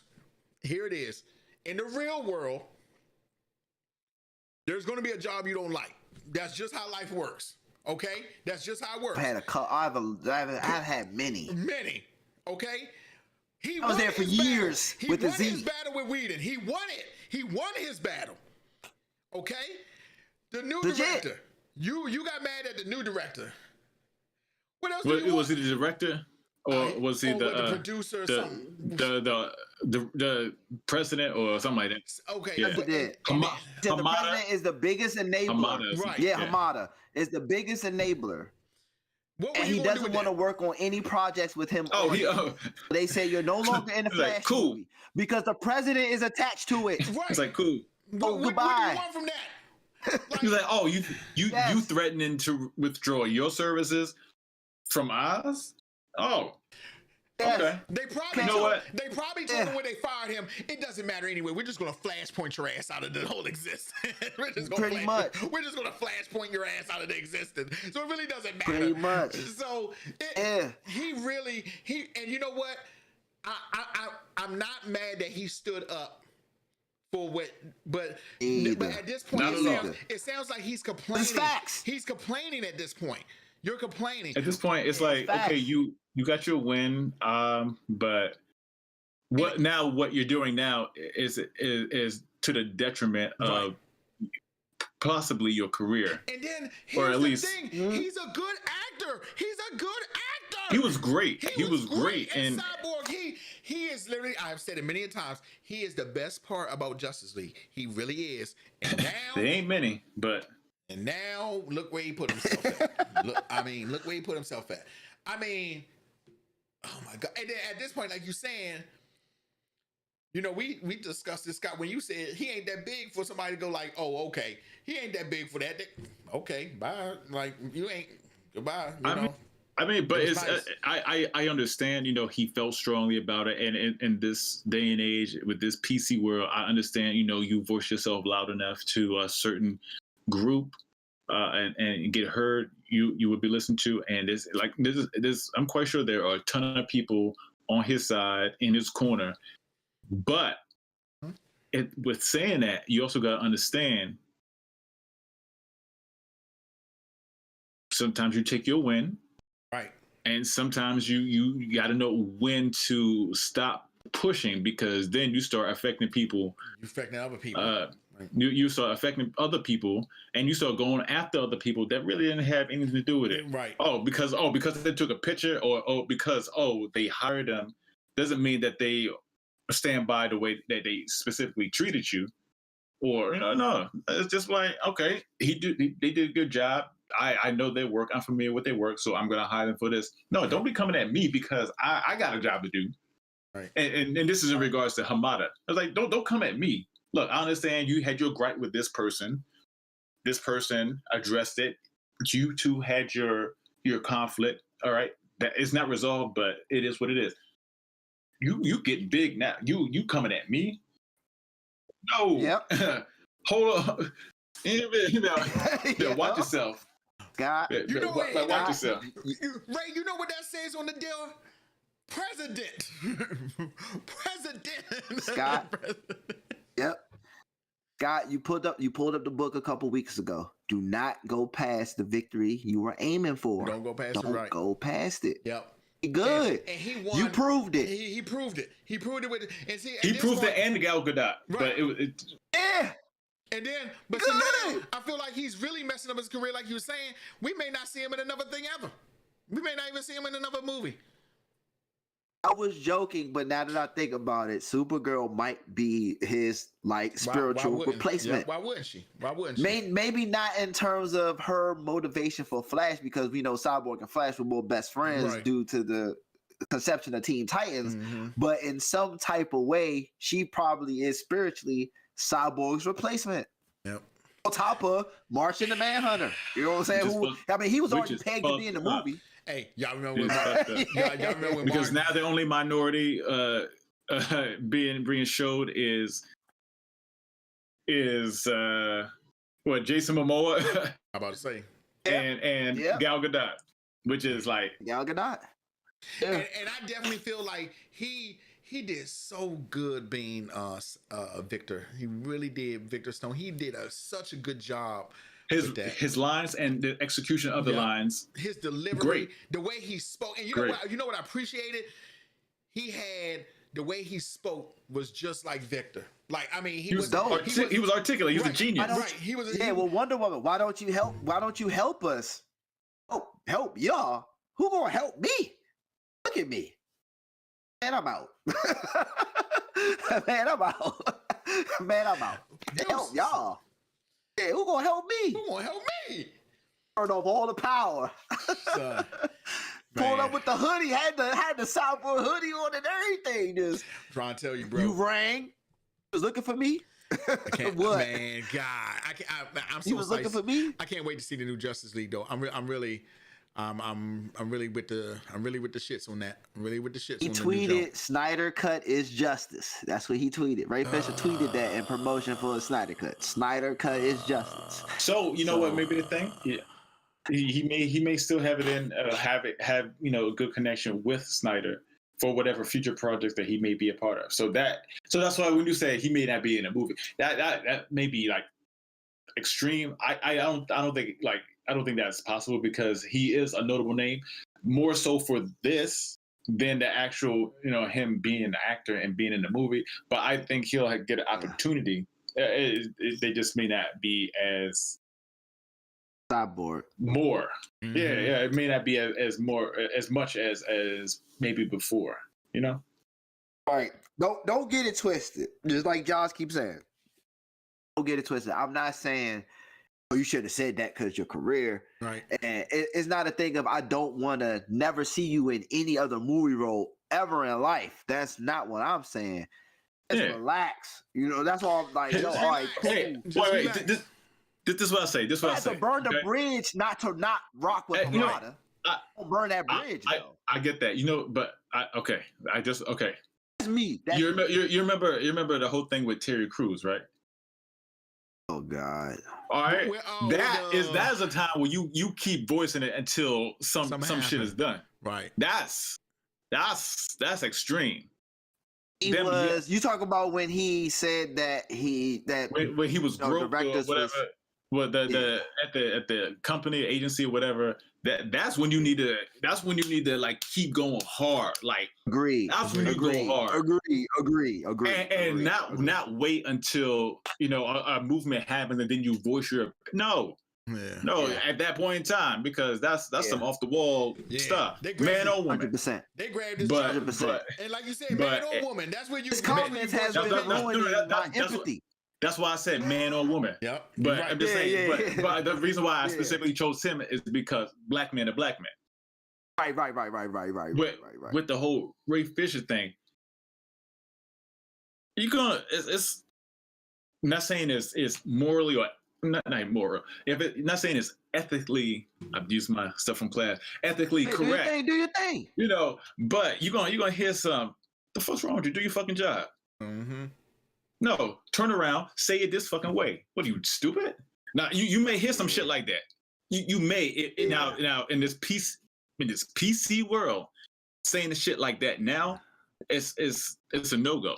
But it's not gonna fly. But in some cases now that still happens, and just in the past that shit like that would happen, and just be like,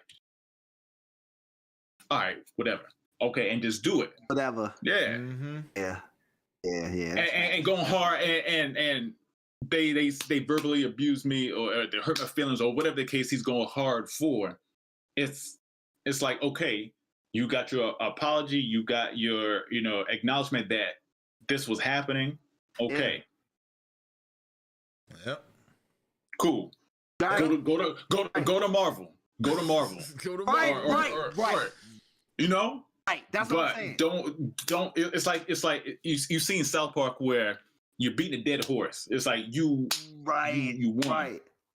So it's like one of those things. It's like if it were like something where when they just straight up called you an N-word to your face, it was like these N-words don't know how to do this.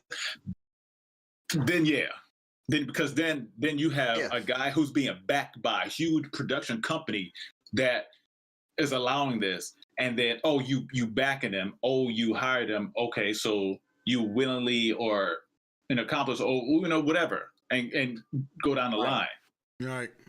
Or this person touched me, he squeezed my butt, or whatever. So but it's one thing. You can view it differently. Right. Because it felt like perception. Like, we did this, the investigation. Fisher, you were right. He did do that. Well, while I'm at it, Mata, he did this. Oh, I mean, whoa.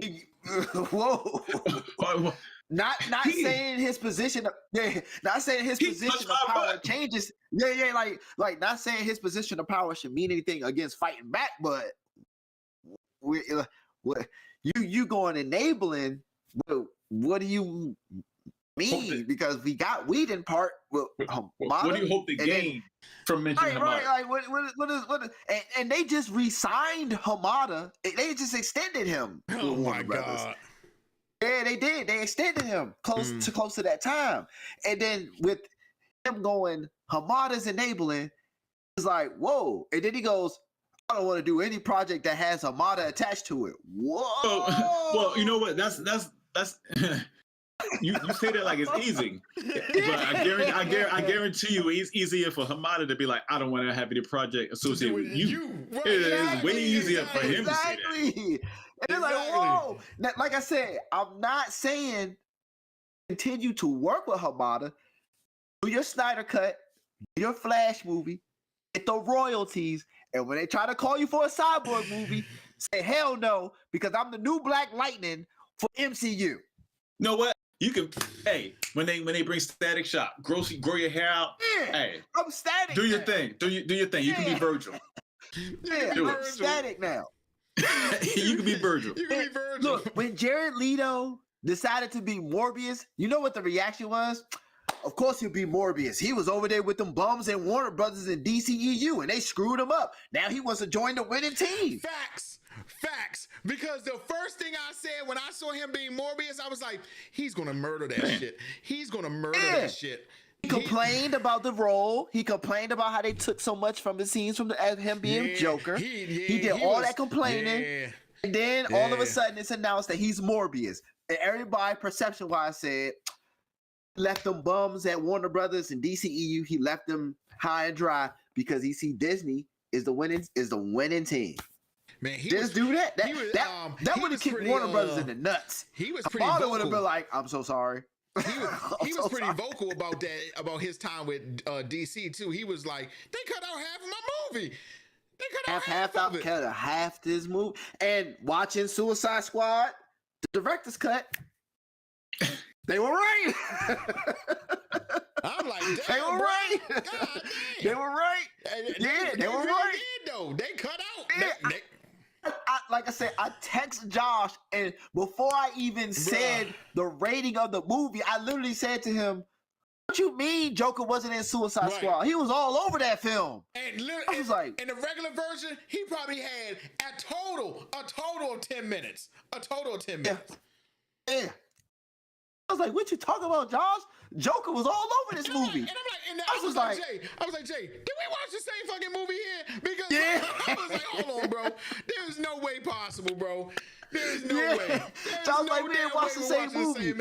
Same movie. And I was like, what you mean? And that's what he said. Hold on. You got it on DVD? I said, yeah. He said, watch the director's cut. I said, I looked. When he said, I opened up the case and said, director's cut. Oh, shit. There's another disc. There's another disc. There's another disc. Oh, snap. And that Joe says theatrical on it. And I was like, oh, snap. I watched the director's cut. Because I would have watched the theatrical version first, then the director's cut. You know, I'm not that type of dude. I watched the director's cut first. It's the first one on the disc. I watched the director's cut first of anything. So that's how I stumbled on Dr. Sleep, because I was like, I looked at the extra, I was like, oh, shit, it got a director's cut. Well, guys, I'm about to go get my big ass some food. I'm starving. I agree. I agree. Scott, you all right over there, bro? You looking real serious? Looking at. Yeah, I'm good. I think I came up on something. Huh? Oh shit! Right now we can't leave. God damn it. Fuck. No. Y'all good. I think. You good? No, I'm good. I think I potentially just found the Godzilla versus Kong movie. Holla at your boy, Scott. You know what I mean. Holla at your boy. I'm still. We're talking about this. I'm still looking. Oh, okay. Well, all right, y'all. Love y'all, fools. Love y'all. Have a good night, man. Take